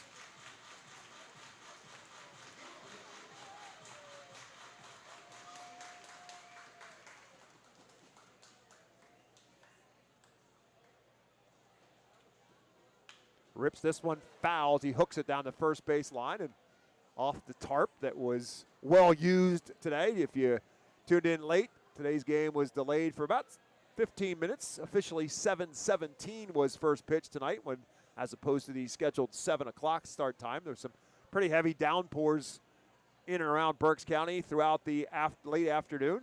So the tarp was on the field, but pulled a little bit after 6:30.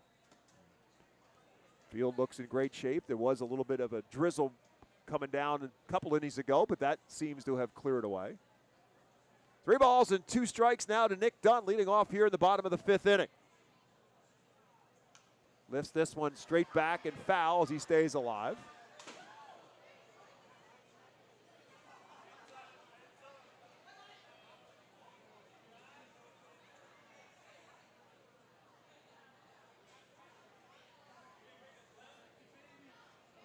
Rorik Maltrude, the Georgian native, winds and delivers.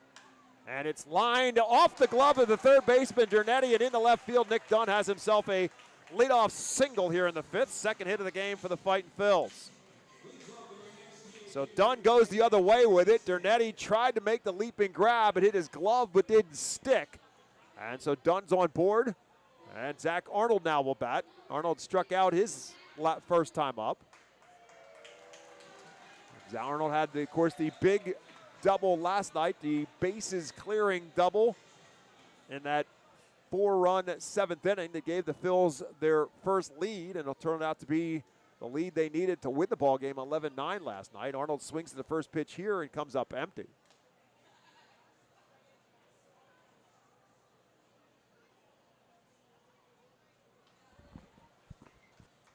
Dunn takes his lead off of first. Nobody out here in the 5th. A 1 pitch. Arnold, and foul tipped into the glove of Cozart. It's no balls and 2 strikes to Zach Arnold.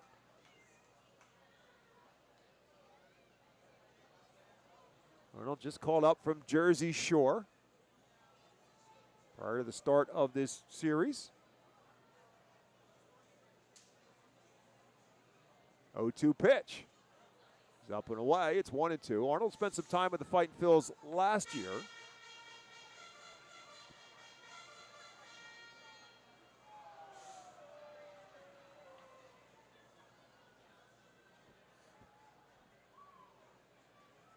Played in a total of 19 games last year with Reading as a pickoff attempt. Done not that much of a lead. 74 games this season for Zach Arnold at Jersey Shore. He hit .212 with 8 home runs.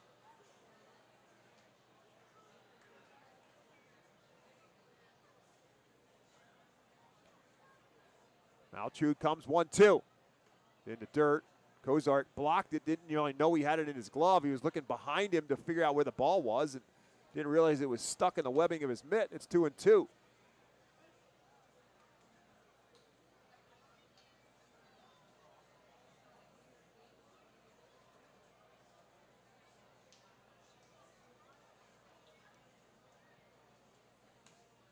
Two-two pitch, swing and a miss. Arnold cannot catch up to the high heat. And strikeout number 5 now for Maltrude, 1 out here in the 5th. Today's Fightin' Phils alumni report presented by Deer Country. We were talking about the Phils coming, the Reading Fightin' Phils with a comeback win last night. Well, the Lehigh Valley Iron Pigs had a comeback win this afternoon in Buffalo. They came back after trailing 4-0 to beat Buffalo 9-4, and a couple of Fightin' Phils had a piece of that. One was Robert Moore, who had his first home run as a member of the Lehigh Valley Iron Pigs, and another was a guy by the name of Alec Bohm. When he was injury rehab for the Fightin' Phils, had his had a home run for the Iron Pigs as well. So there's your Deer Country alumni report for the Lehigh Valley Iron Pigs. In the meantime, here comes Gary DeCenzo, the manager for the Akron RubberDucks, and he's going to come out and make the call to the bullpen. So we've got a pitching change for Akron. We'll tell you all about it when we come back to FirstEnergy Stadium.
Welcome back to FirstEnergy Stadium. As we said, the Akron University Golden Wolves call the bullpen made by Akron, and it is left-hander Steven Perez who will come on for the Ducks.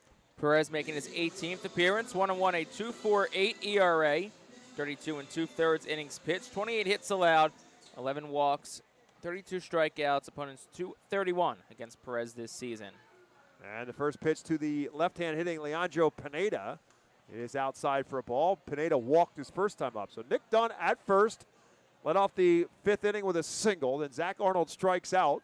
And that's the end of the night for Maltrude. And 1 ball and no strikes to Pineda. And a swing and a miss at the slider to make it 1 ball and 1 strike. Well, Reading got to the Akron bullpen last night. Didn't really do much against Maltrude outside of the Ricketts home run in the 2nd. So see if the Fightin Phils can tack on some more here. 1-1 pitch. Pineda takes another slider, this time up high. First lefty we've seen in this series for either side.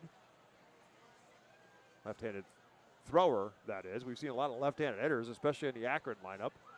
2 balls and a strike to Pineda. Fastball low and into dirt. Another block by Cozart. Now it's 3 balls and 1 strike to Leandro Pineda.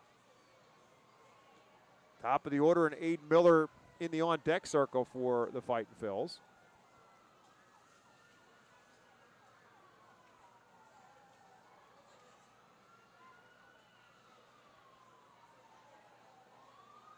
Swing and a miss as Pineda went for it all, but comes up with just a foul tip. It's 3 balls and 2 strikes.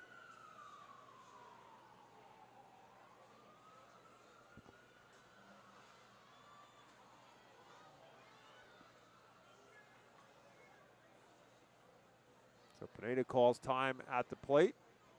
Back in the box. And Perez takes a look at first. Delivers 3-2. Up and in, ball 4. So Pineda walks for the 2nd time. Phils have 2 base runners on board at the same time for the first time tonight's ball game. Dunn at 2nd, Pineda at 1st, and here comes the top of the order in Aiden Miller.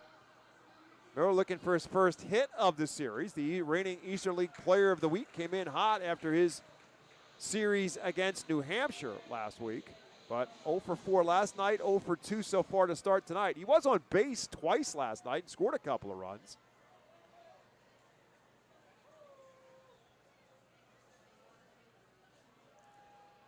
I mean, Akron's kept Reading quiet tonight offensively, and a lot of that is because the top guys in Reading's lineup have been off the bases, because once they get on, they can really wreak havoc. First pitch to Miller, down low.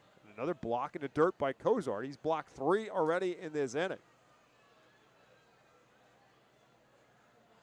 And now the skies have opened up again. Not a hard pour, but just a steady drizzle right now. 1 ball and no strikes to Aiden Miller.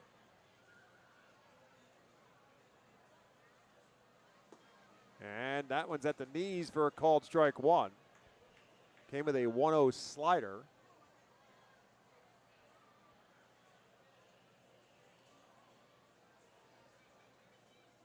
Fredo Antunez is awfully shallow in left field, and for that matter, Rosario's played just about everybody shallow in center. As Miller takes one inside, fastball misses in. It's 2-1. Yeah, Fox is deeper in right than Antunez is in left, and Miller's a right-handed bat, so must be some sort of scouting report that Miller against lefties tends to maybe go the other way a bit more. 2 balls and a strike. Lifts this one to left and goes back, does Antunez, but he's got plenty of room. Didn't have to go back that much, and so the scouting report was accurate there anyhow, as Aiden Miller lines out the left field for the 2nd out here in the 5th inning. I was going to say, what are we to say anything, Bob? They had it played perfectly. Yeah, they did. And here comes Carson DiMartini as the Phils remain with 2 men on base now and 2 outs here in this 1-0 game. DiMartini 0 for 2, struck out in the first, popped up to third base his last time up. Lefty on lefty matchup here. Perez with a long look at Dunn at 2nd, comes with a slider that DiMartini swings and misses. Martini had a couple hits in last night's game. A couple RBIs to go along with it. Got a man in scoring position here with 2 outs. 0-1 pitch. Swing and a miss. Right back to the slider. Pretty much the same result. It's been a very heavy dose of sliders to DeMartini all night long from both Maltrude and Perez. So he's in a no balls and 2 strikes hole right now. 2 on, 2 out. And now Cozart wants to go back through the signs again.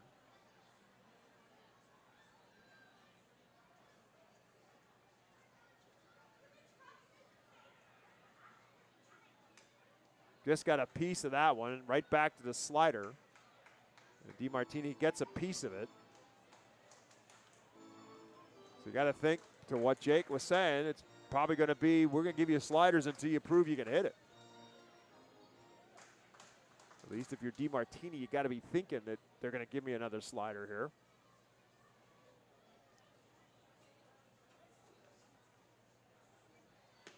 And he tries to get him to chase one off the strike zone, but he does not chase. It's 1-2. So tell you that he's recognizing the pitch. As that pitch looked like it started off on the plate and then broke off the plate. DeMartini laid off. 1-2. Line lifts this one foul and out of play to stay alive. Comes with a fastball there. So DeMartini just a tick behind it, as you would think.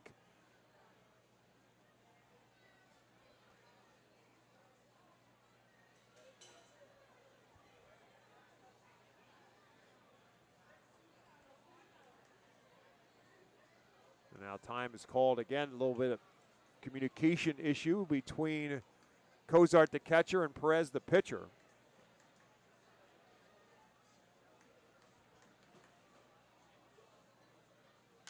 Lifts this one straight up, shallow left field. Third baseman Dernetti is out under it, and now called off by Antunez. The left fielder calls everybody off, and he'll make the catch for the third and final out of the inning. For the Phils in the 5th, no runs, 1 hit, no errors, and 2 left, 5 complete. It remains 1-0, Fightin' Phils on top.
Established in 1928, the Manor Golf Club is one of the oldest public courses in eastern Pennsylvania.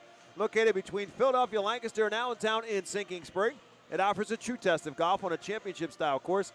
Visit themanorgolfclub.com for more information. Well, Griff McGarry, as we expected, it has been in control in this ballgame, and he's back out there to start this 6th inning. McGarry with 11 strikeouts. He's walked 1. He's given up 2 hits so far, and he's got a 1-0 lead, facing 9, 1, and 2 due up for the RubberDucks here in this 6th inning. That's Kyle Dernetti, who will lead it off, followed by Knapchick and then Hanau. And Dernetti shows bunt, pulls the bat back, and takes one over for a called strike 1.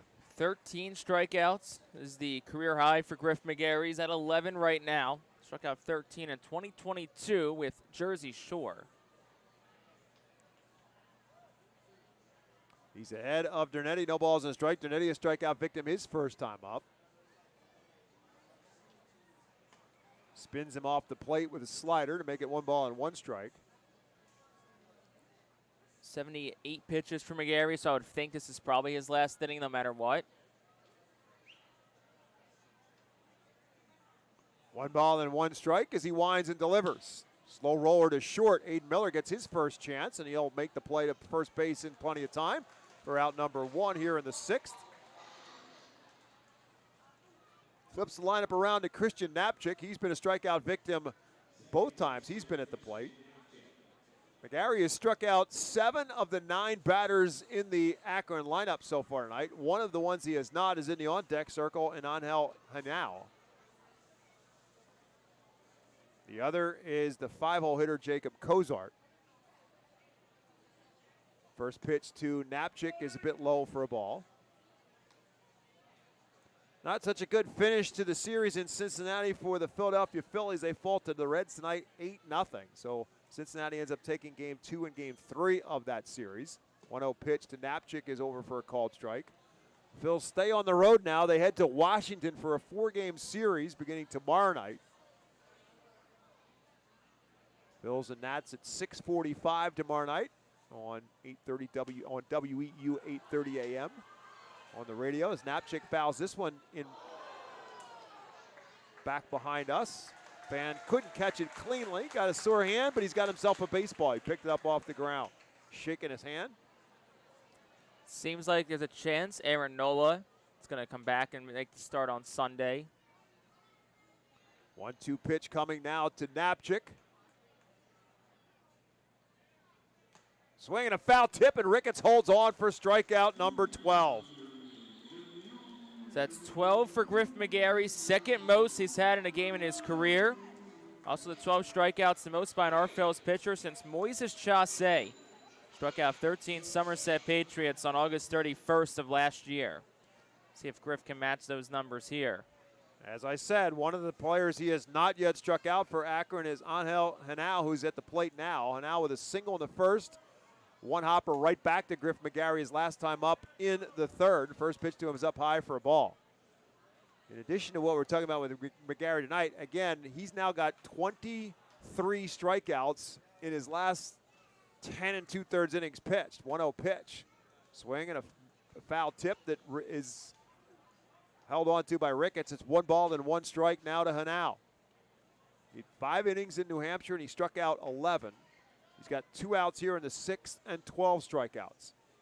1-1 pitch. Lifted straight up, shallow right field. Pineda drifts over to his right, drifts back a little bit, and then eventually makes the catch. It was a little bit deeper than I thought and Pineda thought, but it's caught for the 3rd and final out of the 6th inning. For the RubberDucks in the 6th. No runs, no hits, no errors, and nobody left. We're through 5.5, and it remains 1-0, Reading on top.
We head to the bottom of the 6th alongside Jake Starr. My name is Bob McCoy. You're listening to Reading Fightin Phil's baseball here from FirstEnergy Stadium in Reading. 1-0 is our score. No runs on 2 hits for the RubberDucks. 1 run on 2 hits for the Fightin Phils. Jake, it appears that the bats were burned out last night. Combined 20 runs scored and 27 hits in last night's game. A combined 1 run and 4 hits so far in this one. Yeah.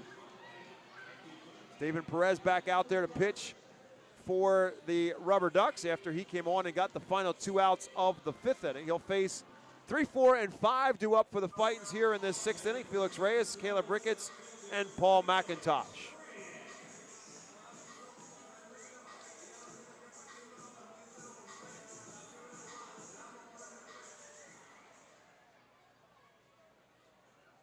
Perez winds and delivers, and lefty's first pitch to Reyes is down low for a ball. Reyes 0 for 2 so far, grounded out to first base and struck out.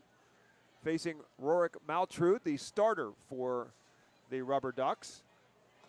And Reyes swings and misses. The count quickly now 1 ball and 1 strike. Again, Maltrud did a nice job. He must have been on a pitch count. He was at 71 pitches when they took him out. But obviously in no danger in any way, as Reyes has to hop out of the way of a pitch down and in. It's 2-1.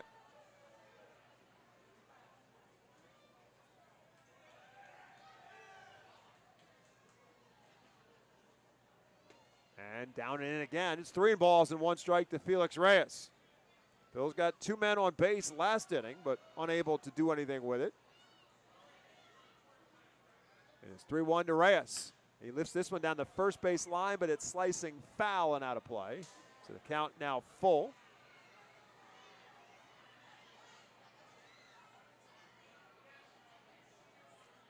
Rorik Maltrud ends up going 4 1/3 innings. He gave up 2 hits, a run. It was earned, walked 2 and struck out 5. So again, solid performance for the 25-year-old right-hander.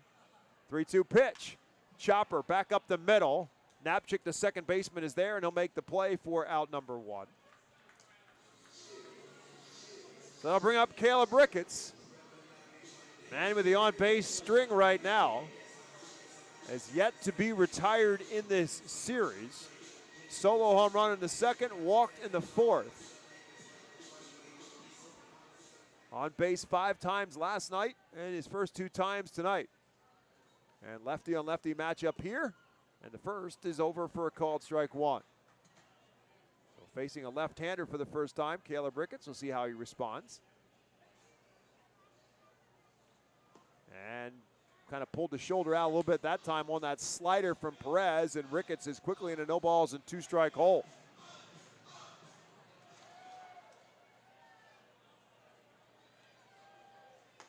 Try to get him to chase outside, but he lays off. It's 1-2.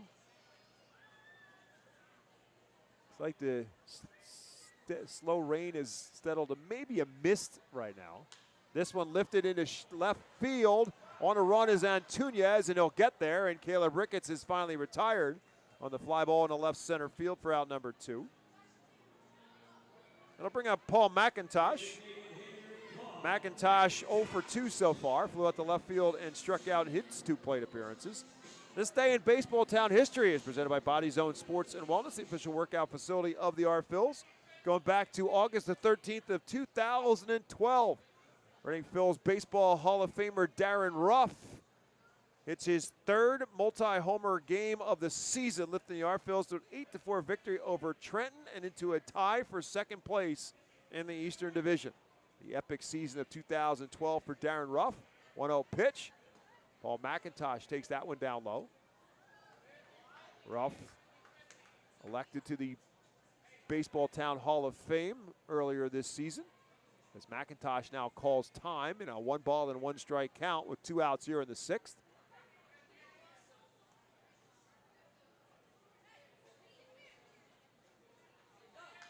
Lifts this one foul and out of play. It's 1-2.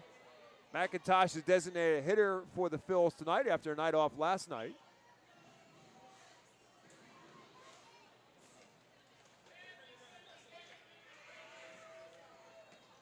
And takes that one down low. That slider from Perez to make it 2-2.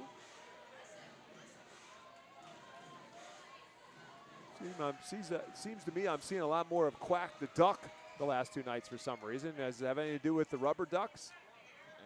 Might be. Is he sensing something that he has to make more of an appearance than normal? As McIntosh fouls one straight back. Establish himself as this the is my dominant ballpark. duck. Dominant Duck is right. Got the RubberDucks. You got Quack the Duck. You got Ducky somewhere in the ballpark. Absolutely. Big week for Ducks. 2 balls and 2 strikes. And there's rain. Swing and a miss. Small McIntosh goes down swinging for the third and final out here in the sixth. So the pitching continues to dominate through six. It remains the Reading Fightin Phils 1, the Akron RubberDucks 0.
Welcome back to FirstEnergy Stadium as we head to the top half of the seventh inning. The Akron University Golden Wolves call the bullpen for the Fightin Phils for the first time, and coming into the game, it's Andrew Bechtold. Andrew Bechtold making his first appearance since coming off the injured list.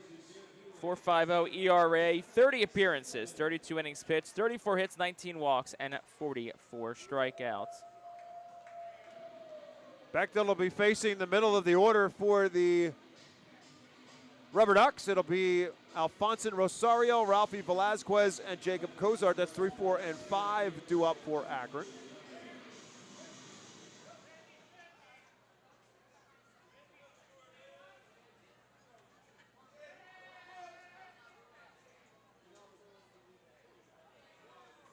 Rosario 0 for 2 so far. The first pitch to him is a swing and a miss as Bechtold starts him with a cutter that Rosario misses.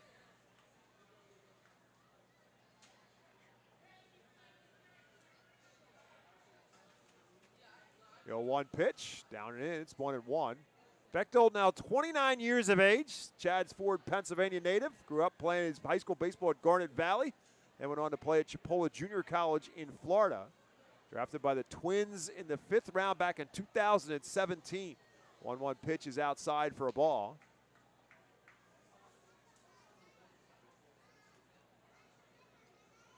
Signed with the Phillies as a minor league free agent in the offseason. Played in the Toronto Blue Jays system last year, pitching for New Hampshire. 2-1 pitch is another swing and a miss from Rosario. It's 2 balls and 2 strikes.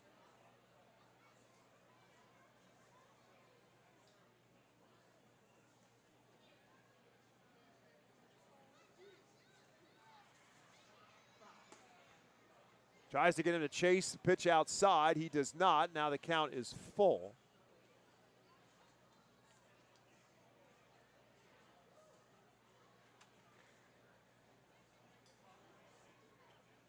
Bechtold working from the stretch. Beats it foul, and Rosario stays alive. So a masterful performance tonight for Griff McGarry. Officially goes 6 innings, 2 hits, obviously no runs, a walk, and 12 strikeouts. So dominant performance by McGarry. And now Bechtold trying to back it up here in the 7th. 3-2 the pitch. Lifted straight up, right side, foul territory. First baseman Zach Arnold will call for it, and he'll make the catch for out number 1. So that'll bring up Ralphie Velazquez. Velazquez, one of the 2 hits for Akron so far. Aniel Hanau had the other, a single in the first. Velazquez with a double in the second. So he is 1 for 2. He also struck out against McGarry. Swing and a miss at the first pitch.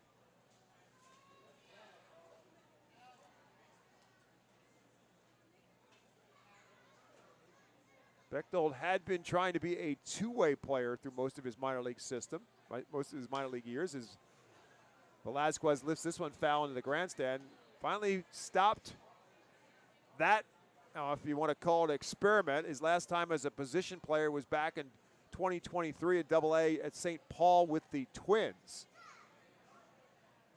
He hit 257 with 8 home runs and 27 RBIs in his last year as a position player and pitcher, focusing last year solely as a pitcher. 0-2 pitch is a swing and a miss, and he strikes out Velasquez for out number 2. Akron does have bullpen action going. Magnus Ellerts is up and throwing for the RubberDucks. Looks like he'll get the bottom of the 7th inning, and if you're the Phillies, you'd love to try to tack on some insurance runs against this Akron bullpen. Here's Jacob Cozart. Cozart walked in the second and flew out to left field. And he beats this one foul. That walk in the second inning was the last base runner given up by McGarry. That's really when he locked down. He struck out the side to finish the second and just motored his way through the RubberDucks from that point forward. And now Bechtold has got 2 outs here in the 7th, and an 0-1 pitch is over for a called strike 2. Cozart didn't think so, but it looked like a pretty good pitch from our angle. So Bechtold trying to finish off the 7th.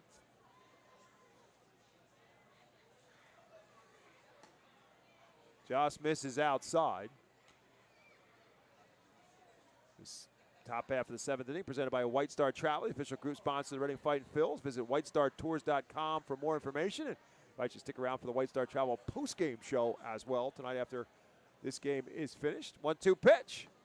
It's down low again. It's 2-2.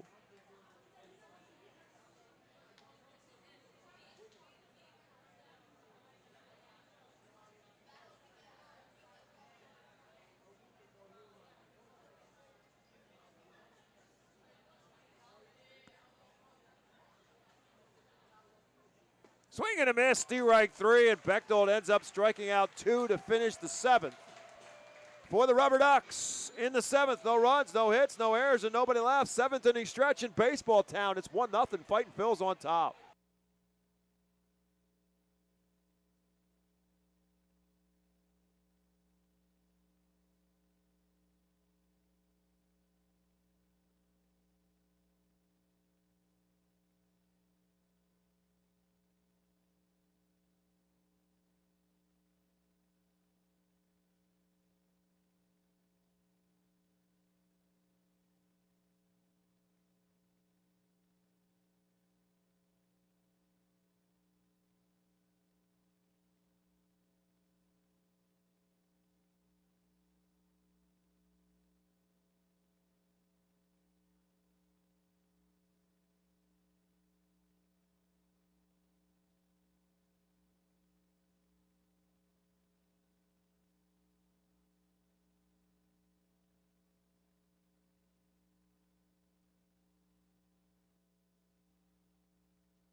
And the Akron University Golden Wolves call the bullpen at the start of the bottom of the 7th inning for Akron. Into the game now is right-hander Magnus Ellerts.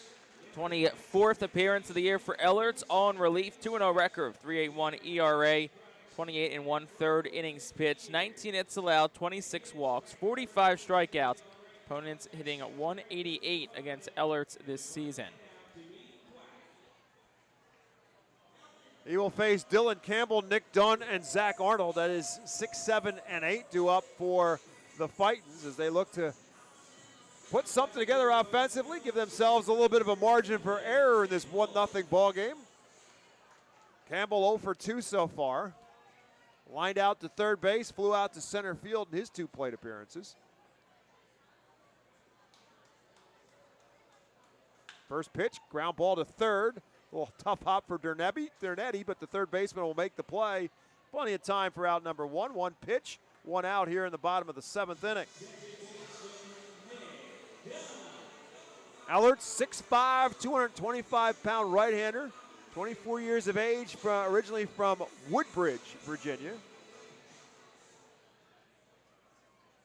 Drafted by the Guardians in the 11th round back in 2022. First pitch to Nick Dunn is up at the letters for a called strike one. Dunn 1 for 2, singled his last time up.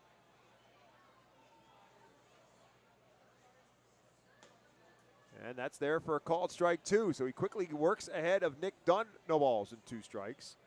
That single by Dunn, only the second hit of the ball game for the Fightin' Phils. If you missed it, Caleb Ricketts solo home run in the second. The difference in this ball game right now, as Dunn beats this one foul off his back foot. So he comes away hobbling and stays alive. No balls and 2 strikes. Ellert's played his college baseball, as I said, drafted in the 11th round by the Guardians in 2022 out of Florida Southwestern State Junior College.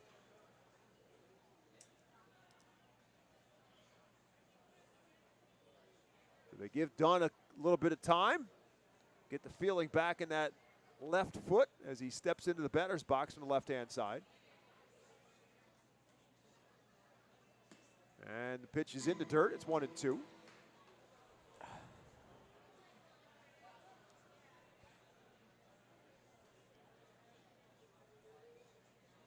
Ellert's pitched in 16 games last year for Akron. 1-2 pitch is lifted foul and out of play as Dunn stays alive.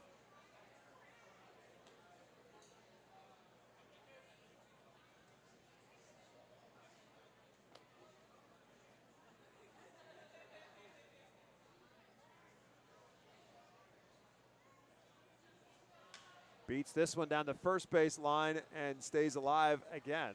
Just looking at the notes from Akron at Florida Southwestern State Junior College, which is not a household name. The numbers that Ellert's put up, he was 14-0 with a 2.48 earned run average, 101 strikeouts in 69 innings. As Dunn lifts this one again, foul and out of play. 69 innings in 14 starts in 2022. Surprisingly, he was named the Suncoast Conference Pitcher of the Year. 14-0 with a 2.48 earned run average and 101 strikeouts in 69 innings. It's pretty good. Yeah, not bad. 1 ball and 2 strikes. And misses up and away. It's 2-2.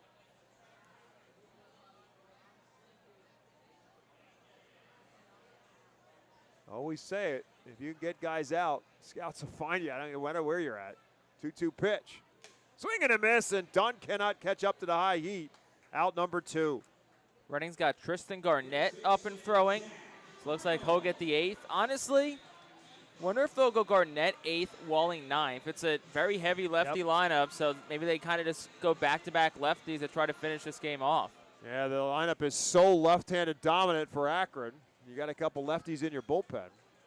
As Zach Arnold now will bat with 2 outs here in the 7th. And he started and stopped. Did he stop? He did not. They appeal. And first base umpire Brian DeBrouwer said, yeah, he went around. So Arnold falls behind, no balls and a strike. Zach Arnold 0 for 2 with a couple of strikeouts so far, facing starter Rorik Maltrud. And the 0-1 pitch is outside to even the count at 1 ball and 1 strike. In fact, Arnold was the last batter that Maltrud faced. Then Steven Perez came on to finish the 5th. And then pitched the 6th. And Arnold again comes up empty. It's no balls and 2 strikes.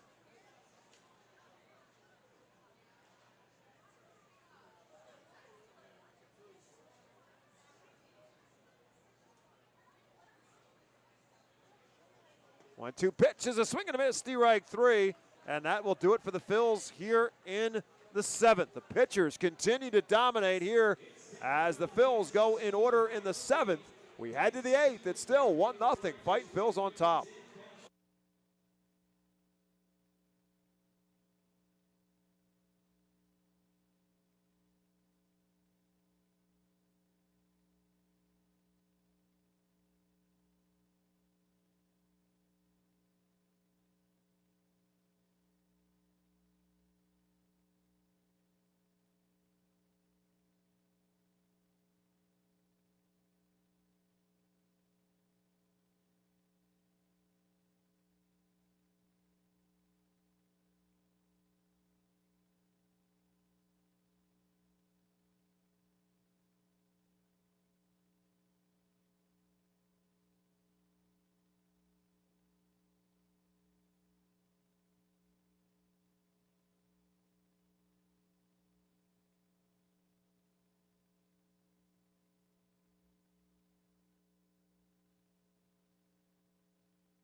We head to the top half of the 8th inning. Now, Vernon University Golden Wolves call the bullpen has been made. As we said, Tristan Garnett was warming up. He comes in to tell you about him and take over the play-by-play to finish the ball game. Jake Starr. Thank you very much, Bob. 1-0 Fightin' Phil's on top in the top half of the 8th inning. Tristan Garnett is in for Reading, making his 10th appearance. 1-1, a 3.38 ERA. 10 2/3 innings pitched, 10 hits allowed, 8 walks, 12 strikeouts. Opponents .256 against Garnett this year.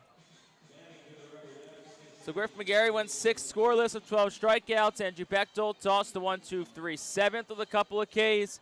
Now we'll see if Tristan Garnett can continue to roll things along here.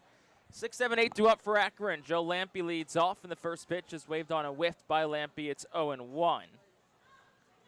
Lampe 0 for 2, couple of strikeouts in tonight's game. Here's the 0-1 pitch. That's at the knees for a strike. It's 0-2. Garnett 3 straight scoreless outings. All last week at New Hampshire. 4 total innings, just 1 hit allowed. Struck out 3, walked 1 against the Fisher Cats. Fightin' Phils have won 6 in a row. They're looking to make that 7 straight tonight. Here's the 0-2, and it's been low and away. It's 1-2. Reading currently on their longest win streak since July the 31st to August the 7th, 2019. If they win tonight, it'll be their longest since August 4th to the 12th, 2018. 1-2, misses down, 2 balls, 2 strikes. I know we talked about it last inning, but with the abundance of lefties in this Akron lineup, you wonder if Al Padrique and Reading will go Garnett and then Andrew Wallen to try and finish this out. 2-2 is swung on, and it's a chopper to first. Hugging the line, Arnold fields it, takes it to the bag himself. That's out number 1. Fightin' Phil's pitching has now retired 19 straight RubberDuck hitters. And that'll bring Wilfredo Antunes to the plate.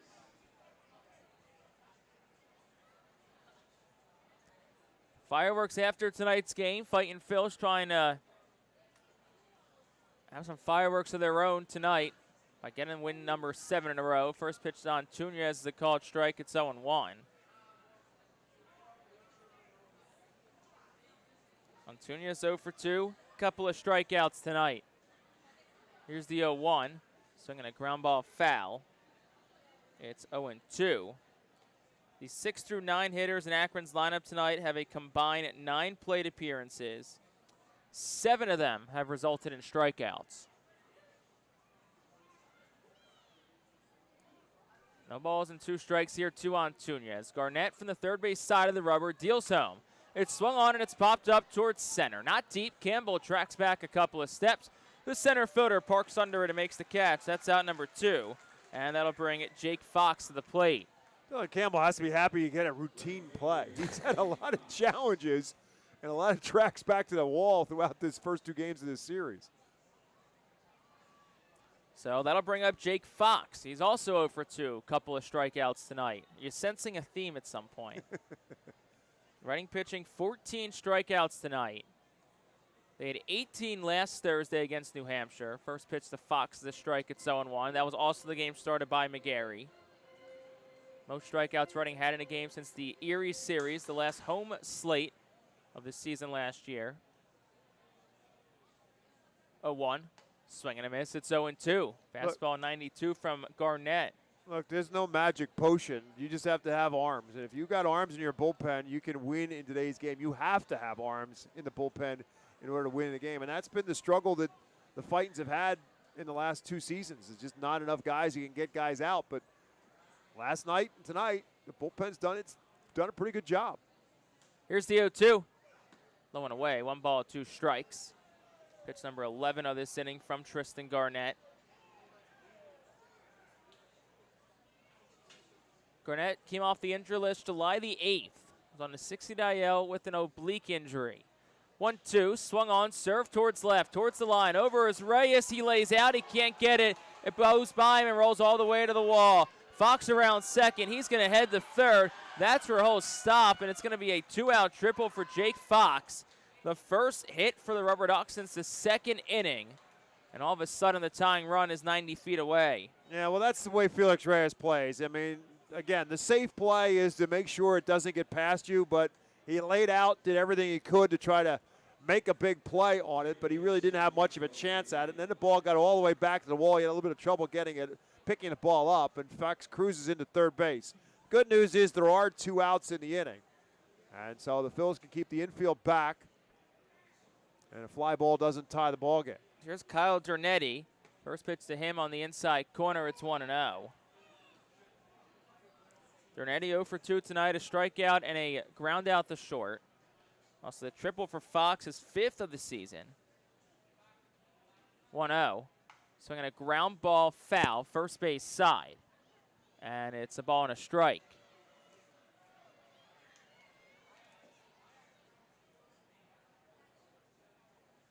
It was 20 straight retired by Fightin Phil's pitching. From the top of the second with no outs until the top of the 8th with 2 outs. Now let's see if Garnett can keep it a shutout for the Phils. The 1-1 is a strike, a change up, top of the zone, and it's 1-2. And again, the 27-year-old Garnett a strike away from getting out of this 8th inning. 1-2 the count, 2 outs, 1-0. Reading leads in the 8th. Fox leads off third. Here's the pitch. Swinging a tapper foul again to the first base side. And again, it'll be a 1-ball, 2-strike count. They had him way out in front on the changeup, and Dernetti fortunate that he just got the very end of the bat on that, just a piece.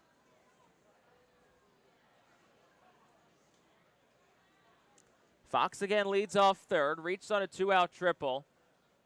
That's the tying run. Reading on top 1-0 in the 8th. And the 1-2 again. Down low, it goes under the legs of Ricketts, and he kind of just jogged over to it. There's no play at home. Jake Fox scores, and we're all tied up at 1. It's a great read by Fox. And as soon as that ball got underneath the glove of Ricketts, he was headed home. And Ricketts kind of took a peek in the rearview mirror and realized that he wasn't going to get Fox. And that's the danger of having that runner on third base. So it's a tie game now at 1. Here's the 2-2, swing and a miss, and Dernetti goes down on strikes. So that does end the inning, but the RubberDucks tied up, 1 run, 1 hit, and nobody left on base. We'll head to the bottom half of the 8th inning. New ball game. It's tied up at 2 apiece.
Bottom half of the 8th inning. And new pitcher in for the RubberDucks. It's the righty Alaska Abney. Making just his 6th appearance for Akron. He is 0-1. He has not given up an earned run as of yet. 4 innings pitched. He's given up 2 hits, a run, but as I said, unearned. 7 strikeouts and 2 walks. Take a look at our Fightin Phil's team leader, presented by PA Army National Guard. And take a look at Felix Reyes, entered tonight, leading the Phils in hitting at .324. So it's a 1-1 ball game, bottom half of the 8th inning. 9-1-2 to up for the Phils. It'll start with Leandro Pineda. Digs in from the left side, and the first pitch to him is been outside for a ball. It's 1-0. Pineda's been up twice tonight. He's walked twice tonight. Not recorded an official at bat. 1-0 from Abney, up and away. It's 2 balls and no strikes. Abney, a bit of a sidearm pitcher. Probably one of the best names that are in the Eastern League. 2-0 and hits Pineda. I mean, they're going to check the appeal to make sure he didn't swing. No swing. Yeah, he started and then stopped. The ball hit him actually on his left hip, his back hip. Mike Flaherty, the athletic trainer for Reading, is out to take a look at Leandro Pineda. Checking to see if Akron might in any way argue that at all, because, again, Pineda almost strided right into the pitch with that check swing. While they take a look at Pineda, let's talk about Jersey Mike's real quick. They offer a sub above, delicious fresh options including warm and cold subs, freshly baked bread, and freshly sliced meats. Visit their 2 Berks County locations, Fish Street Highway in Reading and Broadcasting Square in Wyomissing. Order today at jerseymikes.com. Jersey Mike subs, the proud 2025 Fightin' Phillies team at feed partner. So Pineda's okay. He'll stay in this ball game. So it's a leadoff hit by pitch. And Aiden Miller digs in from the right side. He's 0 for 3 in tonight's ball game. And the first pitch, and Miller swings on a line drive. It's caught by the second baseman, Knapczyk. Pineda's able to get back to first. Miller had an extra base hit taken away from him. Well, at least a single, but it may have trickled to the gap. Nice play by Knapczyk for out number 1. Well, Aiden Miller's batting average isn't what he or the Phils, I'm sure, would like, but he has got the hardest outs in the Eastern League, that's for sure. He has hit some hard line drives at people, and that's exactly what he did there. And Pineda fortunate to get back and not get doubled up. Here's Garson DiMartini from the left side. He's 0 for 3 in tonight's ball game. First pitch home, he'll swing and he'll foul it. It's 0-1. Interesting that Kyle Dernetti has now moved to a spot even with the bag at third and up on the grass, playing him much more like a normal third baseman would for a right-handed hitter as opposed to much closer to shortstop. DiMartini did try to drop a bunt down earlier in the game, but bunted it foul. 0-1. DiMartini takes it 0-2. Now, the only difference, though, was it was 2 outs in that situation. Now he does move back as there's 2 strikes, so the bunt threat is likely extinguished. DiMartini 0 for 3 tonight. Pineda leads off first. 1 out, bottom 8 in a 1-1 ball game. 0-2. And DiMartini will swing and he'll foul it. It stays 0-2. Also, as we suspected, Andrew Walling is up in the bullpen for Reading. See if they can find a way to make it a safe situation for Walling.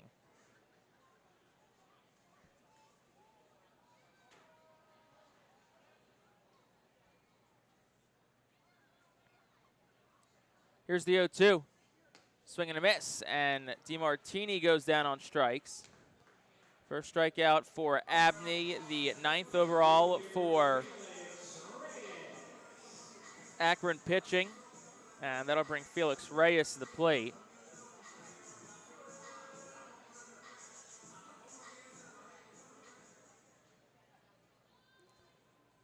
Two outs, Pineda on first. Reyes digs in. He's also 0 for 3 in tonight's game. It's been a very quiet, it's been a quiet night offensively for everyone. Here's the pitch, and Reyes will take at the knees for a strike. It's 0-1. 2 hits for Reading, 5 in total between the two sides. Pretty much the polar opposite of last night's ball game. Reading won 11-9 last night. It's 1-1 tonight. The 0-1, swing and a miss, it's 0-2.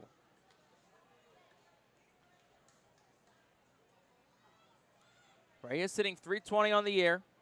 Got 11 home runs, 38 runs driven in. The active lead for RBI on the Phils. 0-2. Swinging a foul ball straight back. Reyes just got a piece of it.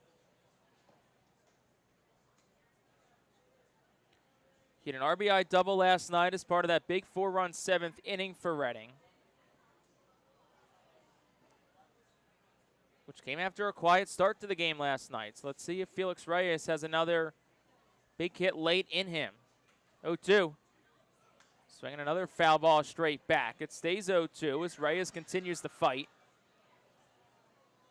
There's somewhat defensive swings for Reyes because he's seen back-to-back sliders, but those are good 2 strikes, just protecting the count. Give yourself another swing, hoping to get a better look and a better swing at a pitch. The 0-2. That's down. 1 ball and 2 strikes. It's a heck of a take. That's a very close pitch. It's a good pitch by Abney. Pineda again on first. He is the go-ahead run. 1-1 game in the 8th. Abney fires home. And that is just outside for a ball. It's 2-2. Borderline pitch taken there by Felix Reyes.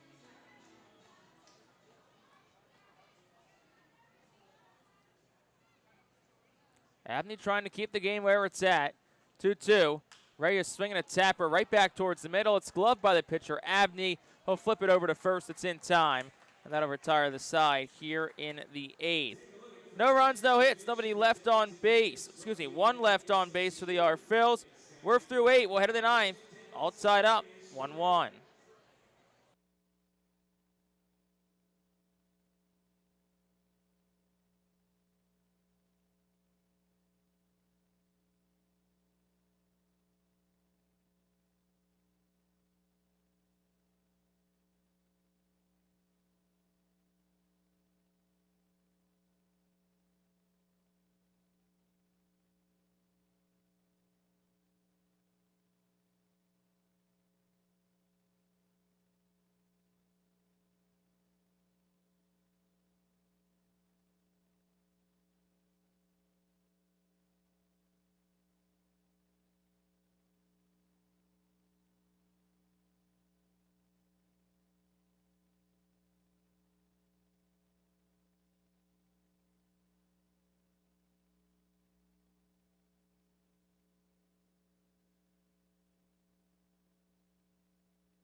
Top half of the 9th inning in a 1-1 ball game between Reading and Akron.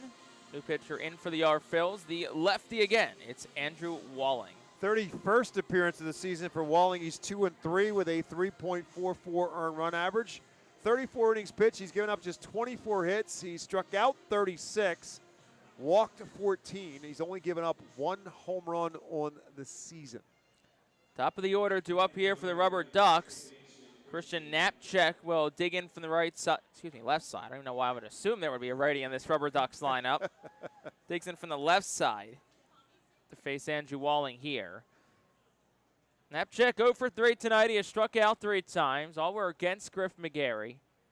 And the first pitch home is swung on and a ground ball softly hit towards second. In comes Dunn, gobbles it up, throws the first in time. That's out number 1. So 1 pitch, 1 out for the RubberDucks, and that brings Angel Haynau to the plate. Tristan Garnett went an inning, a hit, gave up a run. It was earned because the pass ball was changed to a wild pitch. No walks, 1 strikeout for Garnett. Reading pitching 15 strikeouts tonight. And here's the first one on the Haynau. He swings and misses. It's 0-1. Pass ball 94 from Walling, who has been one of the best relievers in the Eastern League as of late. ERA's at 3.44 for Andrew Walling. And a couple months ago, that number was over 7. The 0-1's on the outside corner. It's 0-2. Walling has not allowed an earned run over his last 15 appearances, which dates back to June 22nd. So no earned runs over his last 19 innings pitched. 0-2. Swung on, another softly hit ground ball to the right side. Dunn ranging to his left, fields it, fires the first in time, and that's out number 2. That'll bring Alfonso Rosario to the plate for the RubberDucks.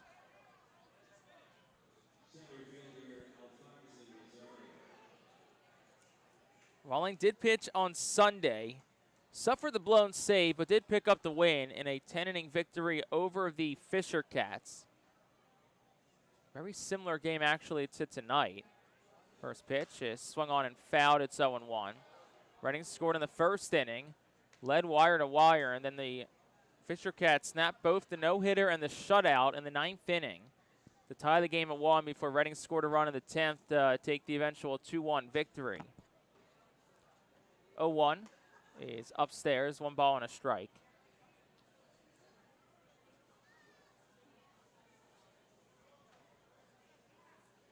Oh for 3 tonight is Alfonso Rosario. 1-1. Hit inside, 2 balls and a strike. RubberDucks just 3 hits tonight. Haynow had 1, Velasquez had 1, Jake Fox had the other. Fox has scored the only run tonight, 2-1. Nice curveball in for a strike. It's 2-2.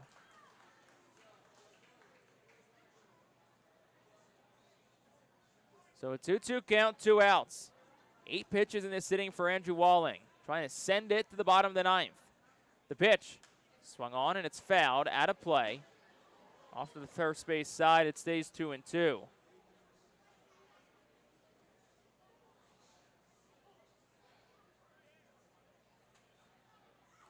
Seventh double-A game for Rosario, hitting 160. Hitless tonight, 2-2. Swing and a miss, struck him out. Andrew Walling goes 1-2-3 in the 9th, and that'll send this game to the home half of the 9th. Akron 1, Reading 1. It's winning time for the R-Phils when we come back in the bottom half of the 9th inning.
Tonight's attendance at FirstEnergy Stadium, 3,786. Thanks to our friends at PSECU for presenting tonight's attendance.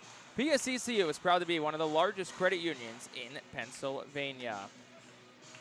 So we go to the bottom half of the 9th inning. 1-1 ball game. Fightin Phils will send 4, 5, and 6 to the plate against Alaska Abney, who's back out for his 2nd inning of work. He hit Leandro Pineda to lead off the 8th, but then went 1-2-3 from there.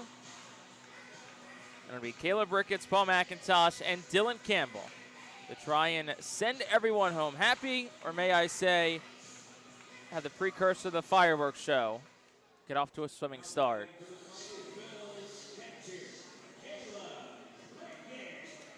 Caleb Ricketts digs in from the left side. He's responsible for the only Reading run tonight. Hit a solo home run back in the 2nd inning. And that's been it for the R-Phils. Just 2 hits for Reading tonight. Pitch home is outside for a ball. It's 1-0. He won't get the win, but it can't be overshadowed. Just the effort Griff McGarry had tonight. 6 innings, 12 strikeouts, no runs, just 1 hit allowed for McGarry. 1-0. Ricketts swings and he fouls it. It's a ball and a strike. Yeah, it's a shame for McGarry that he can't get the win because he did everything he needed to do. And, again, establishing himself or reestablishing himself as a starter, which was his goal at the beginning of this year, to kind of get back out and be a starter and show what he could do. 1-1.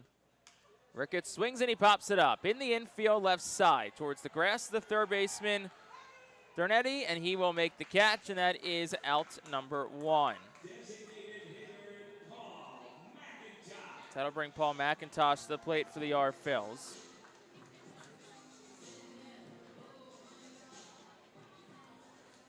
It's been a quiet night for McIntosh. He's 0 for 3 with a couple of strikeouts. See if he can break that right here. First pitch home is taken for a called strike. It's 0-1. McIntosh at .254 on the season. With a tough road trip for him. Trying to kind of turn the tides on that.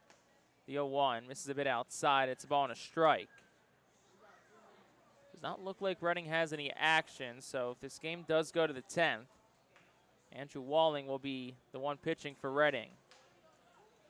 1-1. McIntosh swings, sends it straight back, foul, out of play. It's 1-2. Well, it was minimal effort for Walling to get through that inning in terms of pitches thrown. And obviously, with the lefty-dominant lineup, you want to have that advantage as much as you can, and they're going to start with a runner on second if it comes to that. 1-2. McIntosh swings, hits one in the air towards center. Rosario tracks in and makes the catch. That's out number 2 in the ninth, and that'll bring Dylan Campbell to the plate.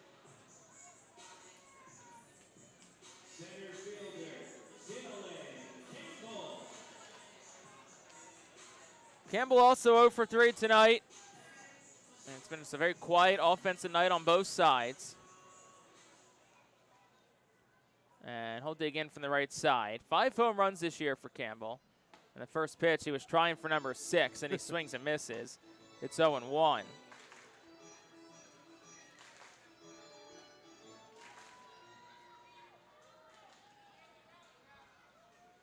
Abney, the side armor's ready, fires home, and Campbell will swing and foul it back. It's 0-2.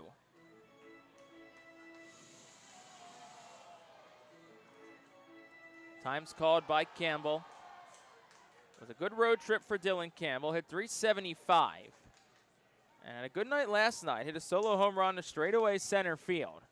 He's got power. That one was over 400 feet. 0-2. That one's taken just outside. 1 ball and 2 strikes. Fightin fails trying to win their 7th straight game. It'll be their longest winning streak in 7 years. 1-2. Campbell swings and he pops it up. First base side of the infield. Velasquez drifts into foul territory, and the first baseman makes the catch, and this game will need extra innings tonight. Fightins go down in order in the 9th. We will head to the 10th. Still a 1-1 ball game here on the Fightin Phils Radio Network.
We go to the top half of the 10th inning here from FirstEnergy Stadium. Along with Bob McCool, I'm Jake Starr. Appreciate you spending part of your Wednesday evening with us. And it's a 1-1 ball game as the Fightin Phils are playing their 10th extra inning game of the season. Running a 4-5 record in extra inning contests this year. Andrew Walling is back out. Alfonso Rosario will be placed there as the runner on second. And Ralphie Velasquez will be the leadoff batter here against Walling. 4-5-6-2 up for the RubberDucks. Velasquez is 1 for 3 in tonight's ball game. First pitch home is low and away. 1 ball and no strikes to the lefty.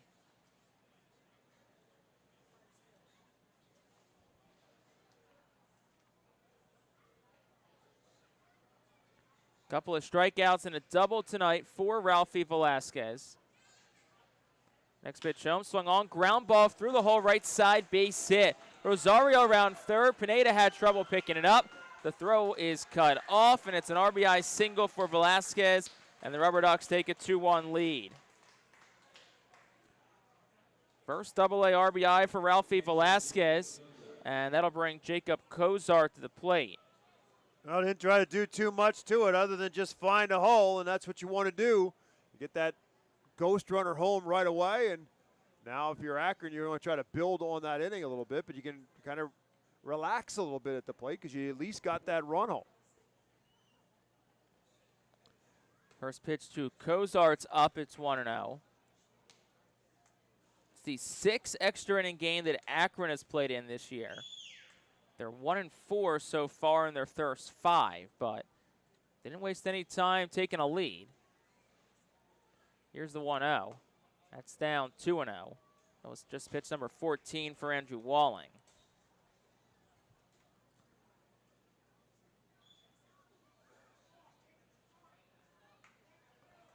Two balls, no strikes as Velasquez leads off first. The lefty fires home, and it's swung on and missed, 2-1. Of course, that run by Rosario is unearned, so that streak of outings without allowing an earned run from Walling continues for now. Of course, if Velasquez scores without any more errors or anything, then that would come to an end. 2-1 inside, 3 balls, 1 strike.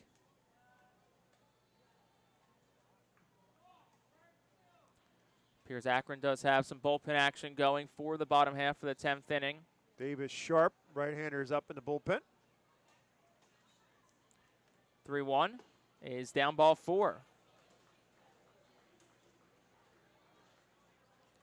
So after the single from Velasquez, Jacob Cozart works a walk.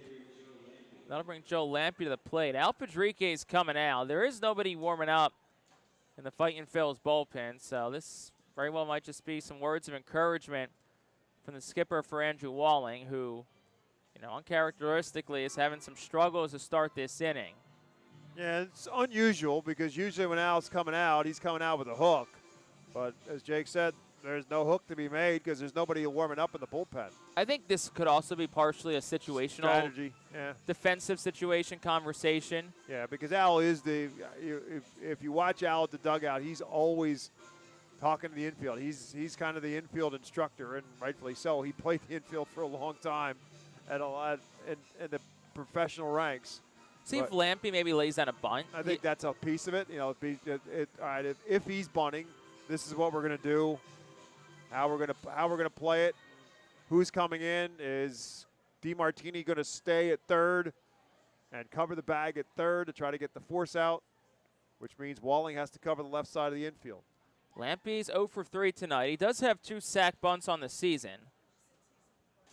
And he does square. First pitch is taken, and it's caught a ball, and that was a great pitch by Walling in that situation and did not get the call from the home plate umpire, Ian Durkin. Yeah, real good slider there from Walling to start it. And Lampe didn't want to bunt it for fear that he would be able to get the bunt down. So 1 ball, no strikes. He does square again. The pitch is bunted, and it's foul. Got a piece of Lampe in the box. I think Lampe a little frustrated with himself because it would have been a good bunt. Yeah, I think if he got it down. The reason why he didn't want to bunt that first pitch because it was a slider away. He wants to bunt it down the first base line. He doesn't want to put it down the third base line. So, and that's why he's frustrated because that pitch was on the inner half of the plate, which makes it easier to bunt it down the first base line. So a ball and a strike to Lampe. Corners stay up for Reading. We'll see if he squares again. Here's the pitch. He does square, and this time he gets it down. It's fielded by Arnold. No, it is not. He could not get a glove on it, and everybody is safe. Yep, just rushed it. And that's exactly what we were talking about because that's what they did. It was a rotation play where DeMartini stays at third, and he got the bunt down the first base side, and Arnold just took a peek thinking about, do I want to make this play to third base or do I just want to field it? And in that process, just that little glimpse, that little peek up, he just let the ball roll under his glove. So bases loaded, brings the infield in now for the Fightin Phils. It will be an error on Zach Arnold. And the first pitch to Antunes is swung on and fouled. It's 0-1. So it's the first error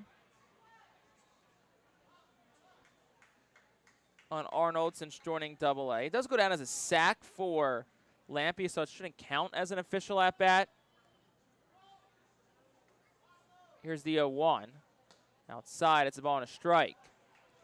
Phils with the infield up, hoping to come home with it and cut down any run they can here.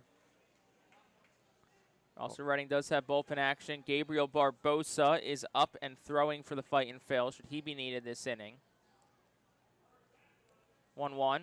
Swung on, ground ball to leak right through the middle for a base hit.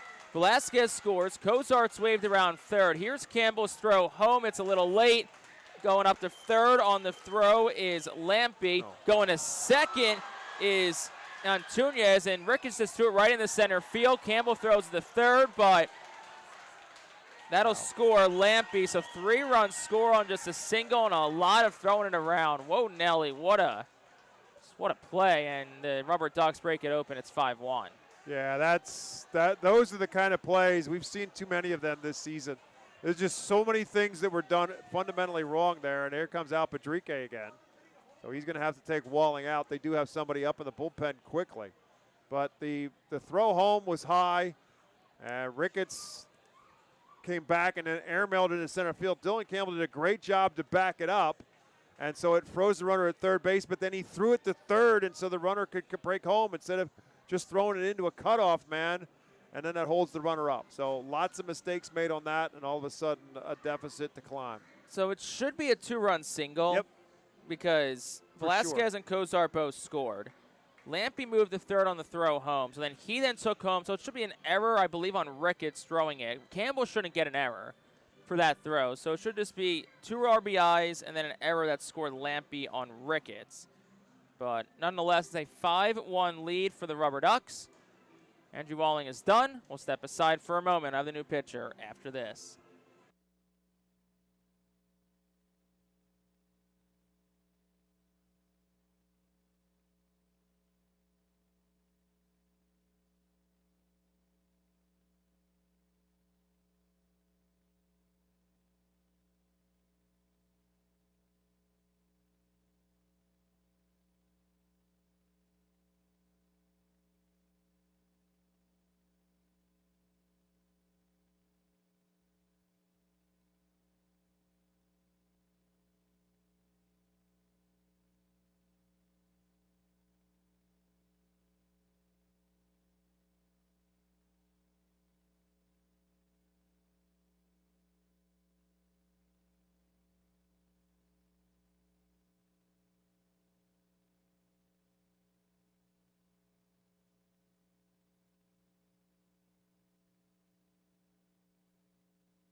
So we're still in the top of the 10th. 5-1, RubberDucks now on top of the Fightin Phillies. And there's a new pitcher out of the Alvernia bullpen. It's the righty Gabriel Barbosa. He's going to try to clean things up here. Barbosa making just his 4th appearance since being called up. He does not have a decision with a 1.50 earned run average in 6 innings.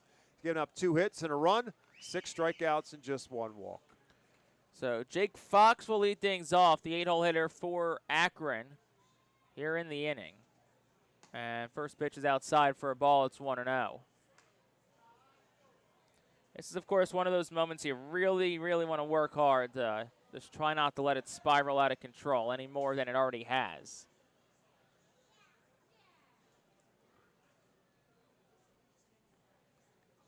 Here's the 1-0. So there for a called strike, it's 1-1.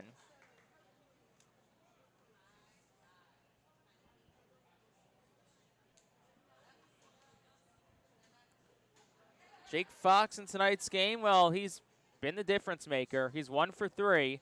Had a 2-out triple in the 8th, scored on a wild pitch, and that's why this game is still going on. Barbosa steps off. 2-out triple, scored on a wild pitch. That tied the game at 1. Running unable to score in the bottom of the 8th or 9th. Obviously, if that run never scores, Walling went 1, 2, 3 in the 9th, so theoretically this game would be over.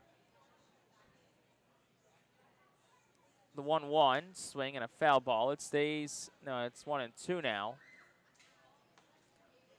Fireworks after tonight's game. Thanks to our friends at Victor Emmanuel II.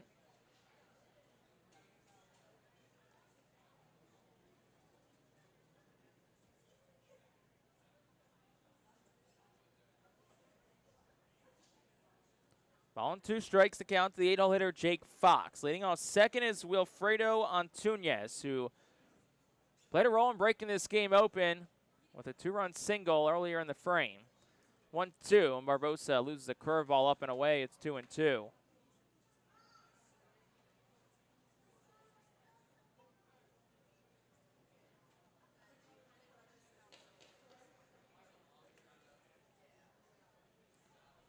Fox, 23 runs driven in this year. 2-2. Swinging a ground ball, it's foul towards the first base coach's box.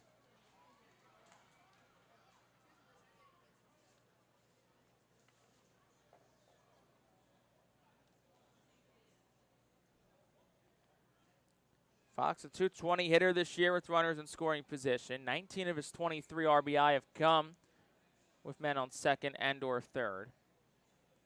Here's the 2-2 from Barbosa, swinging a ground ball towards first. Couple of hops for Zach Arnold. Fields it and flips to Barbosa, who's covering the bag.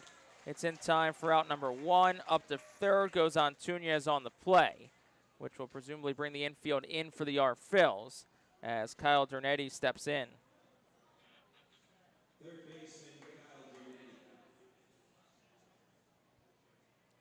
So Dernetti digs in from the right side, one of a couple of righties in tonight's Akron lineup for second-year skipper Greg DeCenzo.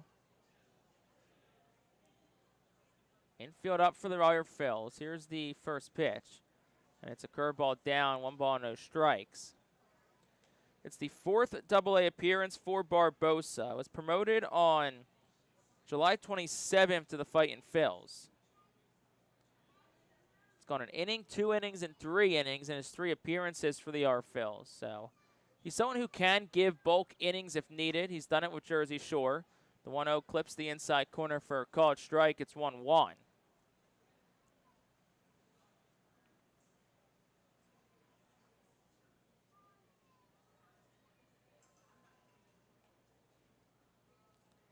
Started the year with Clearwater, so 3rd level for Barbosa this year.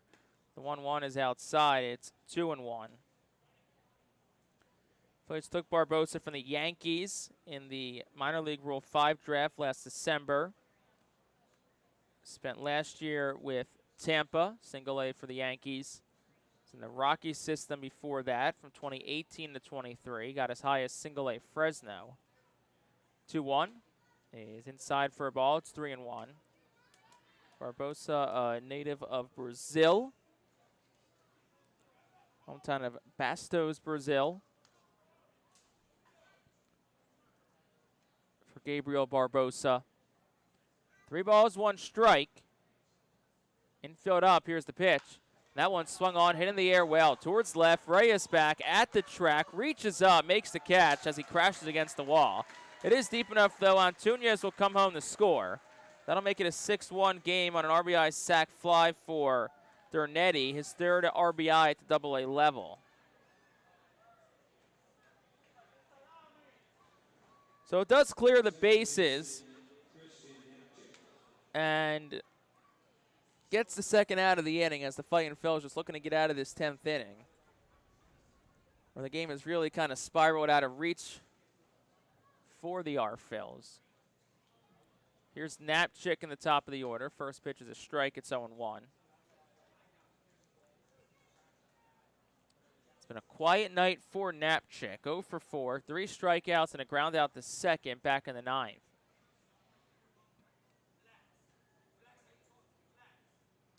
A 1 is swung on and hit high and deep, but foul down the right field line. It'll stay no balls and 2 strikes.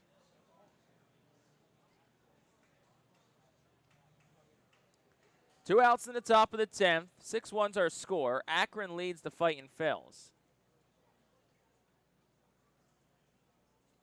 Barbosa, the righty, a long look in. I'll wind and deal. And it swung on and missed. That's strike number 3. So 8 men in total come to the plate for Akron here in the frame. They score 5 runs. They did it on just 2 hits. Reading had a couple of costly errors here in the inning. Actually, Reading had 3 errors in total in the inning, and there is nobody left on base. Well, way to the bottom half of the 10th inning. Fightin Phils, well, they got some work to do. They trail it 6-1.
We go to the bottom half of the 10th inning, and the Fightin' Phil's got a pretty steep hill to climb. They trail at 6-1 as Akron sends a new arm to the mound. Their 5th tonight, it's Davis Sharp. Sharp is making his 34th appearance of the season, 4-4 with a 4.99 earned run average.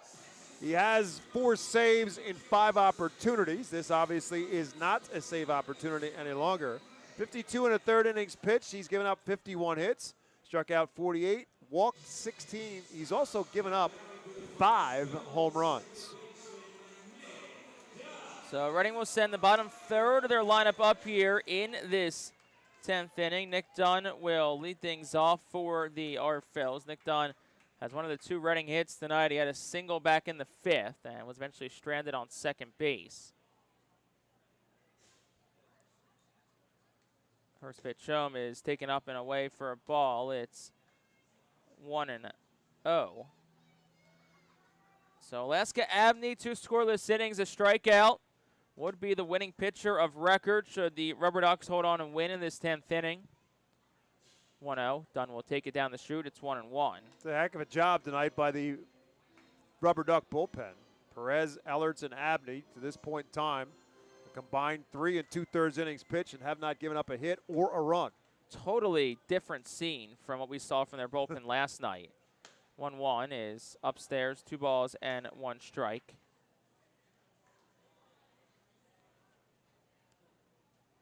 Akron's bullpen gave up 7 runs in last night's loss, and tonight they've been basically unhittable, literally unhittable. 2-1 is up again. It's 3-1.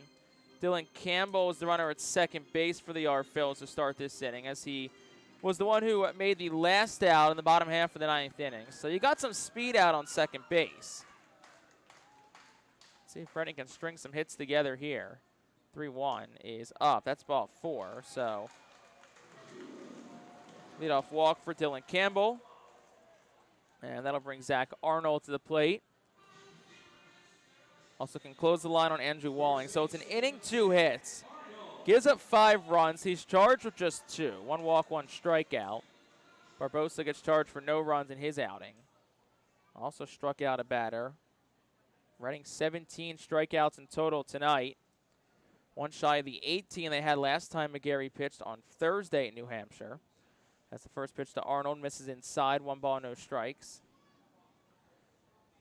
So Reading has got a pretty steep hill to climb to try and keep this winning streak going. 6-1 here in the bottom of the 10th inning. Both bullpens are seemingly quiet right now. The pitch, swing and a miss by Arnold. It's 1-1.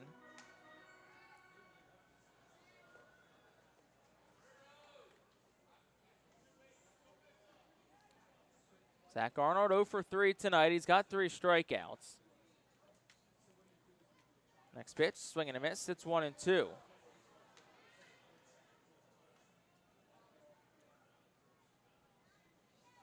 Arnold had that big 3-run double last night, which proved to be the eventual game-winning hit for the Fightin' Phils. 1-2. Swing and a miss. Arnold goes down on strikes. It's the first for Davis Sharp. It's the 10th overall for Akron pitching. And that'll bring Leandro Pineda to the plate for the Phils.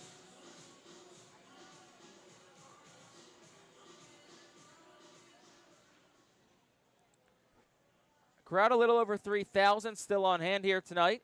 Post-game fireworks after the game. First pitch to Pineda is up for a ball. It's 1-0. Leandro Pineda has not recorded an official at-bat in tonight's game. He has walked twice, and he's been hit by a pitch. 1-0. He swings and will foul it straight back. It goes out of play over our heads, and it's 1-1. Nick Dunn on first, Dylan Campbell on second. 1 away in the bottom of the 10th inning. 6-1's our score. RubberDucks on top of the Fightin' Phils. 1-1. That gets the inside corner for a called strike. It's 1-2 to the lefty. Fightin' Phils and Akron back at it tomorrow night. 7 o'clock first pitch. Esteban Jimenez gets the ball for Reading. Rodney Boone on the mound for the Ducks. as Pineda takes time. 6:45 airtime with myself and Bob McCool. 8:30 WEEU.com. Part 2 of our interview with Al Padrique will air around 6:49 tomorrow night in our pregame show. 1-2. Pineda takes it down. 2-2. Of course, plenty of good tickets still available. Another fireworks night.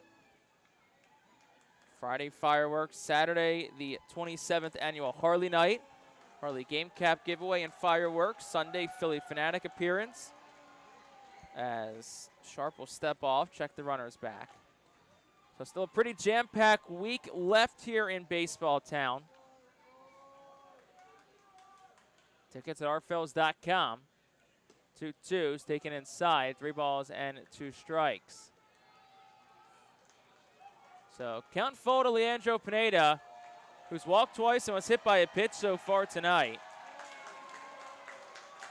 Trying to get another base runner as Aiden Miller waits on deck.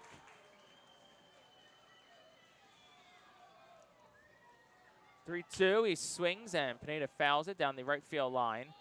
Kicked off that side wall as Jake Fox will run over and pick that up.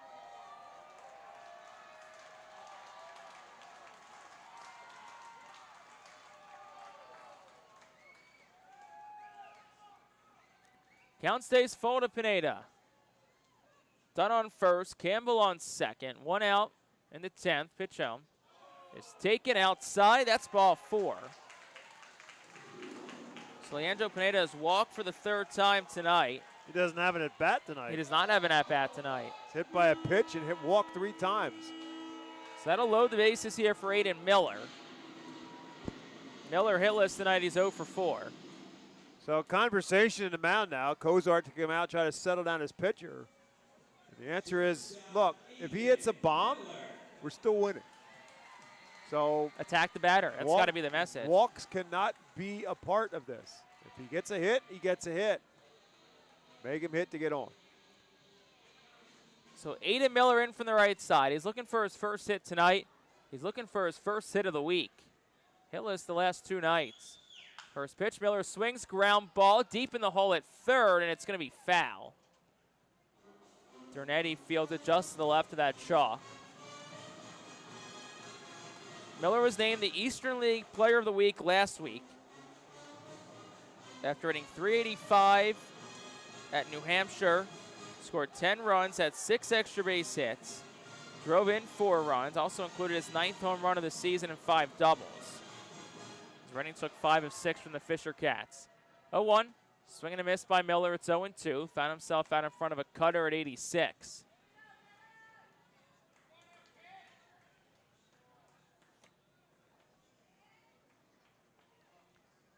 Miller 0 for 8 so far here on the homestand. The 0-2, and he swings at another foul ball, 3rd base line. It's off the sidewall just by manager Al Padrique in the 3rd base coach's box.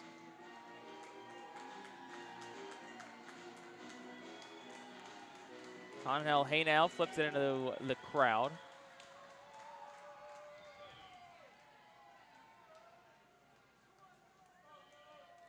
To the count remains to Aiden Miller, running down by 5, with the bases loaded. The 0-2, Miller swings and he pops it up. 3rd base side foul territory. Dernetti is over. The 3rd baseman onto the warning track makes the catch. And that'll be out number 2. And that'll bring Carson DiMartini to the plate, who's the last hope for Reading tonight.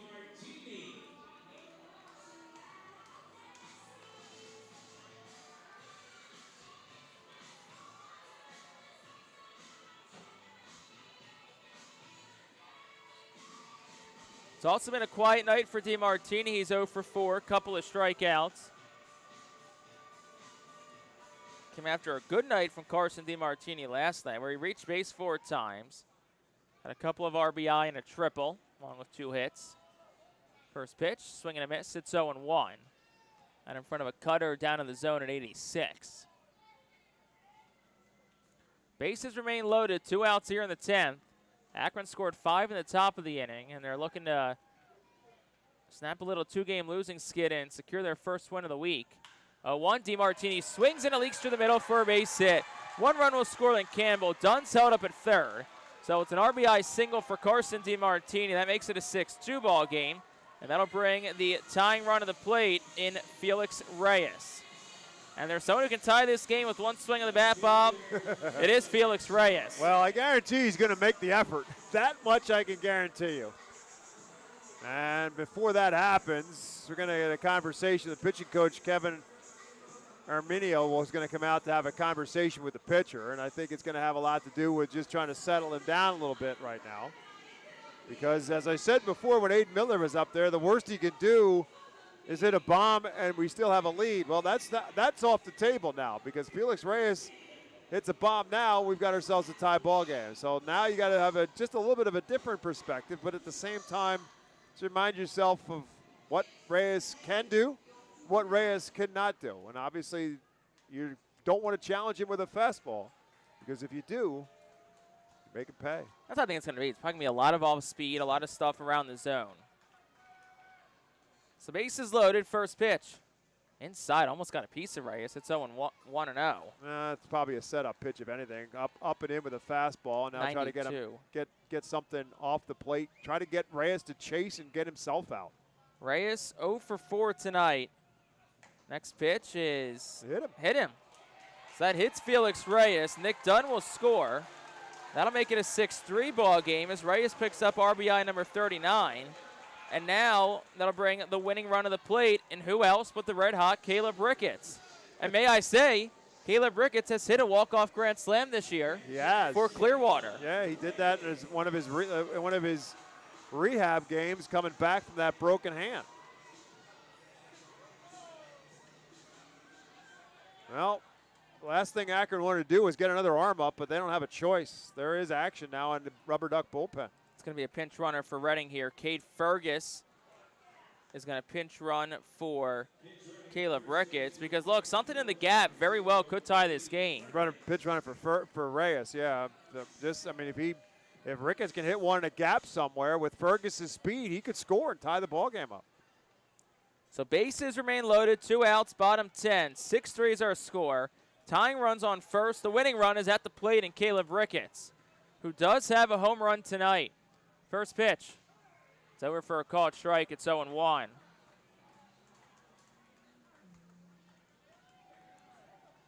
One for 3 is Ricketts. A solo home run in the second. Walk in the fourth. He's been retired his last 2 times. 0-1. Strike 2 at the knees. So Reading now down to their final strike. Davis Sharp trying to get himself out of a bit of a jam here. 0-2 to Ricketts. Trying to keep this ball game alive. 8th man of the plate this inning for the Phillies.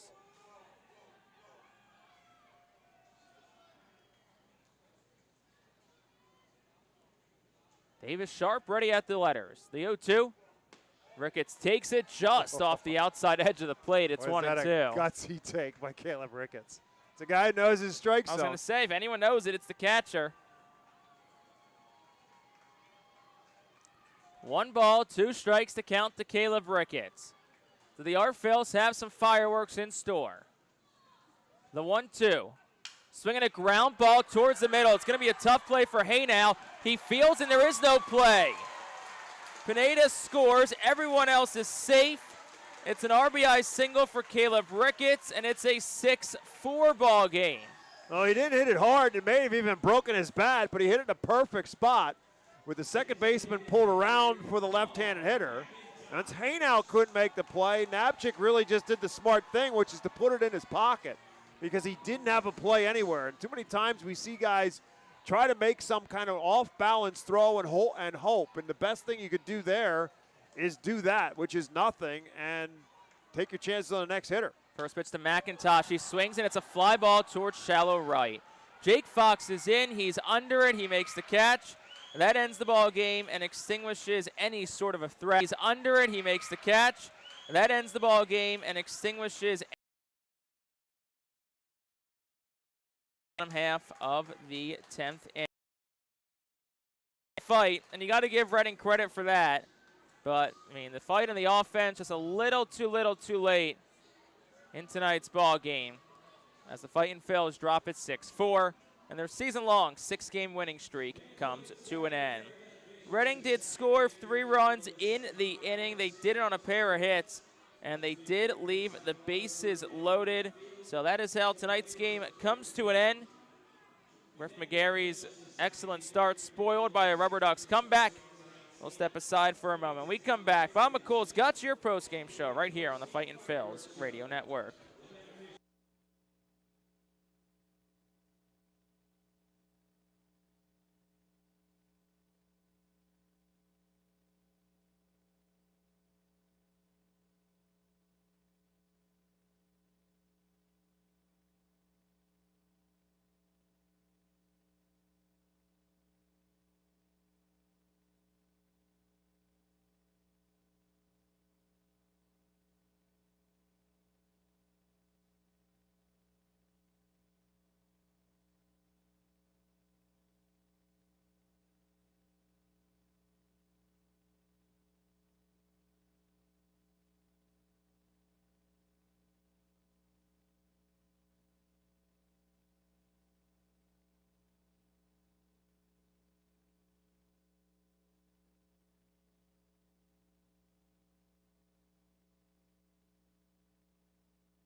Tonight's postgame show is presented by White Star Travel, the official group sponsor of the Reading Fightin' Phils. Visit whitestartours.com for more information. Well, this game was a low-scoring affair for a good portion of it. That changed in what turned out to be extra innings, but the Akron RubberDucks snapped the Fightin' Phils winning streak at 7 with a 6-4 10-inning victory. Lost in all of this was a great performance tonight by Griff McGarry. McGarry, the starter for the Fightin' Phils, goes 6 innings, gave up just 2 hits, did not give up a run, walked 1, and struck out 12. So in his last 2 starts, Griff McGarry has pitched a total of 11 innings. He has struck out 23 and walked 1. So excellent performance by Griff McGarry now in back-to-back starts. Unfortunately, the bats could not back that up for the Fightin' Phils. They did have the lead in this game for the vast majority of it, thanks to a Caleb Ricketts home run in the 2nd inning. The solo home run by Ricketts to lead off the 2nd was his 5th home run of the year and his 16th RBI of the year, and it also kept him hot as he finished off last night with 4 straight hits, and he starts tonight with a hit as well. And the solo home run gave the Phils a 1-0 lead. That lasted all the way until the 8th inning, and 2 outs in the 8th inning, and Jake Fox hit a little soft line drive down the third base line. Felix Reyes laid out to try to make the catch, could not make the grab. And as a result of that, Jake Fox, with the ball rolling all the way to the wall, went all the way around to third base for a triple, his 5th triple of the year. And with Fox at third base, a pitch from Tristan Garnett slipped under the glove of Caleb Ricketts and got behind him, and Fox was able to score. It was originally ruled a wild pitch, then changed to a pass ball, and then eventually changed back to a wild pitch. All in all, it means that Fox scored, and we were tied at 1-1 going into the bottom of the 8th, but the Phils could not muster anything at all against the RubberDuck bullpen. Both bullpens pitched pretty well all in all tonight, right up and until we ended up having to go to a 10th inning to decide it, and then things got crazy here in the 10th inning. Alfonso Rosario, who made the last out of the 9th, led the inning off as the gross runner on second base against Andrew Walling to start the 10th inning. Ralphie Velazquez followed with a single that brought in Rosario, and so that quickly the RubberDucks had established a lead for the first time in the ballgame at 2-1. Then Jacob Cozart walked, and that was followed by Joe Lampe laying down a bunt that Zach Arnold booted, and with that loaded the bases. With the Phils bringing the infield up against Wilfredo Antunez. He slapped a ground ball through the middle for a single that scored 2 more. And then on the throw home to Caleb Ricketts, he tried to get Antunez going to second base and airmailed it into center field. That allowed Lampe to eventually come around to score. And then with Antunez then eventually at third base, Kyle Darnetti hit a fly ball to left field that brought home Antunez for what turned into a 4-run inning for the Akron, and they did it all on just 2 hits, but the Fightin Phils made 3 errors in that inning. So a very sloppy, ugly inning put the RubberDucks on top 6-1 going into the 9th inning, and then the Fightin Phils tried to rally some kind of a put together their own version of a rally as well. Dylan Campbell, who made the last out of the 9th, led off as the ghost runner on second base. Nick Dunn then walked. After a strikeout to Zach Arnold, Leandro Pineda walked as well, as Davis Sharp had some control issues in the 9th. So the Phils had the bases loaded and the top of the order and Aiden Miller at the plate. And Miller popped up in foul territory to the third baseman Darnetti for the second out. Then Carson DiMartini singled through the middle. That brought home Dylan Campbell with the first run of the inning, the RBI, the 19th of the year for DiMartini. And Felix Reyes was the next batter. He was hit by a pitch to reload the bases for Caleb Ricketts. Ricketts singled to bring home Nick Dunn. And to make it a 2-run game. And ultimately, the Phils, and that brought Paul McIntosh to the plate. And with McIntosh at the plate, he swung at the first pitch, lifted a fly ball to right field, and that ended the ball game. So the Phils leave the bases loaded after putting 3 runs across in the 10th inning. They did it on a couple hits and a walk, and a couple of walks as well. But the Fightin Phils could not muster enough. They needed one more big hit, could not get it. And so the RubberDucks win the ball game and even the series now at 1 win apiece. And again, end the Fightin Phils winning streak at 7 games. For the winning Akron Ducks, 6 runs on 5 hits. They did not commit an error. They left 2 men on base. For the Fightin Phils, 4 runs on 4 hits. They committed 3 errors, all in that one top half of the 10th inning. And they left 8 men on base. Alaska Abney gets the win for the RubberDucks. He is 1-1. Andrew Walling takes the loss for the Fightin Phils. He is 2-4. With the win, the RubberDucks go to 20-21 now overall in the second half of the season. Overall on the year, they are now 63-46, and the Fightin Phils fall to 19-22 in half number 2. Time of the game, 2 hours and 51 minutes, and the attendance here at FirstEnergy Stadium, 3,786. A lot of them sticking around, wanting to see some fireworks. There'll be fireworks tomorrow night. On Friday night as well, and then Saturday night is Classic Harley-Davidson night, the big Harley-Davidson parade and ride around the ballpark. If you want to be a part of it, you can do so. Go to Classic Harley-Davidson's website if you want to sign up, or you can just show up to be a part of the ride and, of course, be a part of the parade. And a Classic Harley-Davidson hat for everybody who's a part of it. And there will be a Classic Harley-Davidson motorcycle given away as well before somebody going to leave the ballpark on Saturday night with a brand-new bike. Again, go to Classic Harley-Davidson's website. You want to find out how you could get a chance to be a contestant and have the winning key to start that bike on Saturday night. And then Sunday night is the series finale, and the Philly Fanatic will be here for a 5:15 series finale on Sunday with the Phils and the Akron RubberDucks. That will do it for our broadcast tonight. For my broadcast partner, Jake Starr, my name is Bob McCool. Reading Fightin Phils Radio Network on our flagship 830 AM WEU in Reading. We thank you for being a part of that, and we hope you'll do so again tomorrow night. 7 o'clock is first pitch tomorrow night, and the pitching matchup for tomorrow night is right-hander Estebanzon Jimenez for the Fightin Phils and lefty Rodney Boone, and we'll get the start for the RubberDucks again. 7 o'clock is first pitch. Pregame show is at 6:45. Final score one more time. It's Akron 6, Reading 4. The Ducks win it in 10 innings. Thanks for listening, everybody. Hope you'll do so again tomorrow night. Better yet, as always, we'd love to see you here at the ballpark. Have a great night, everyone.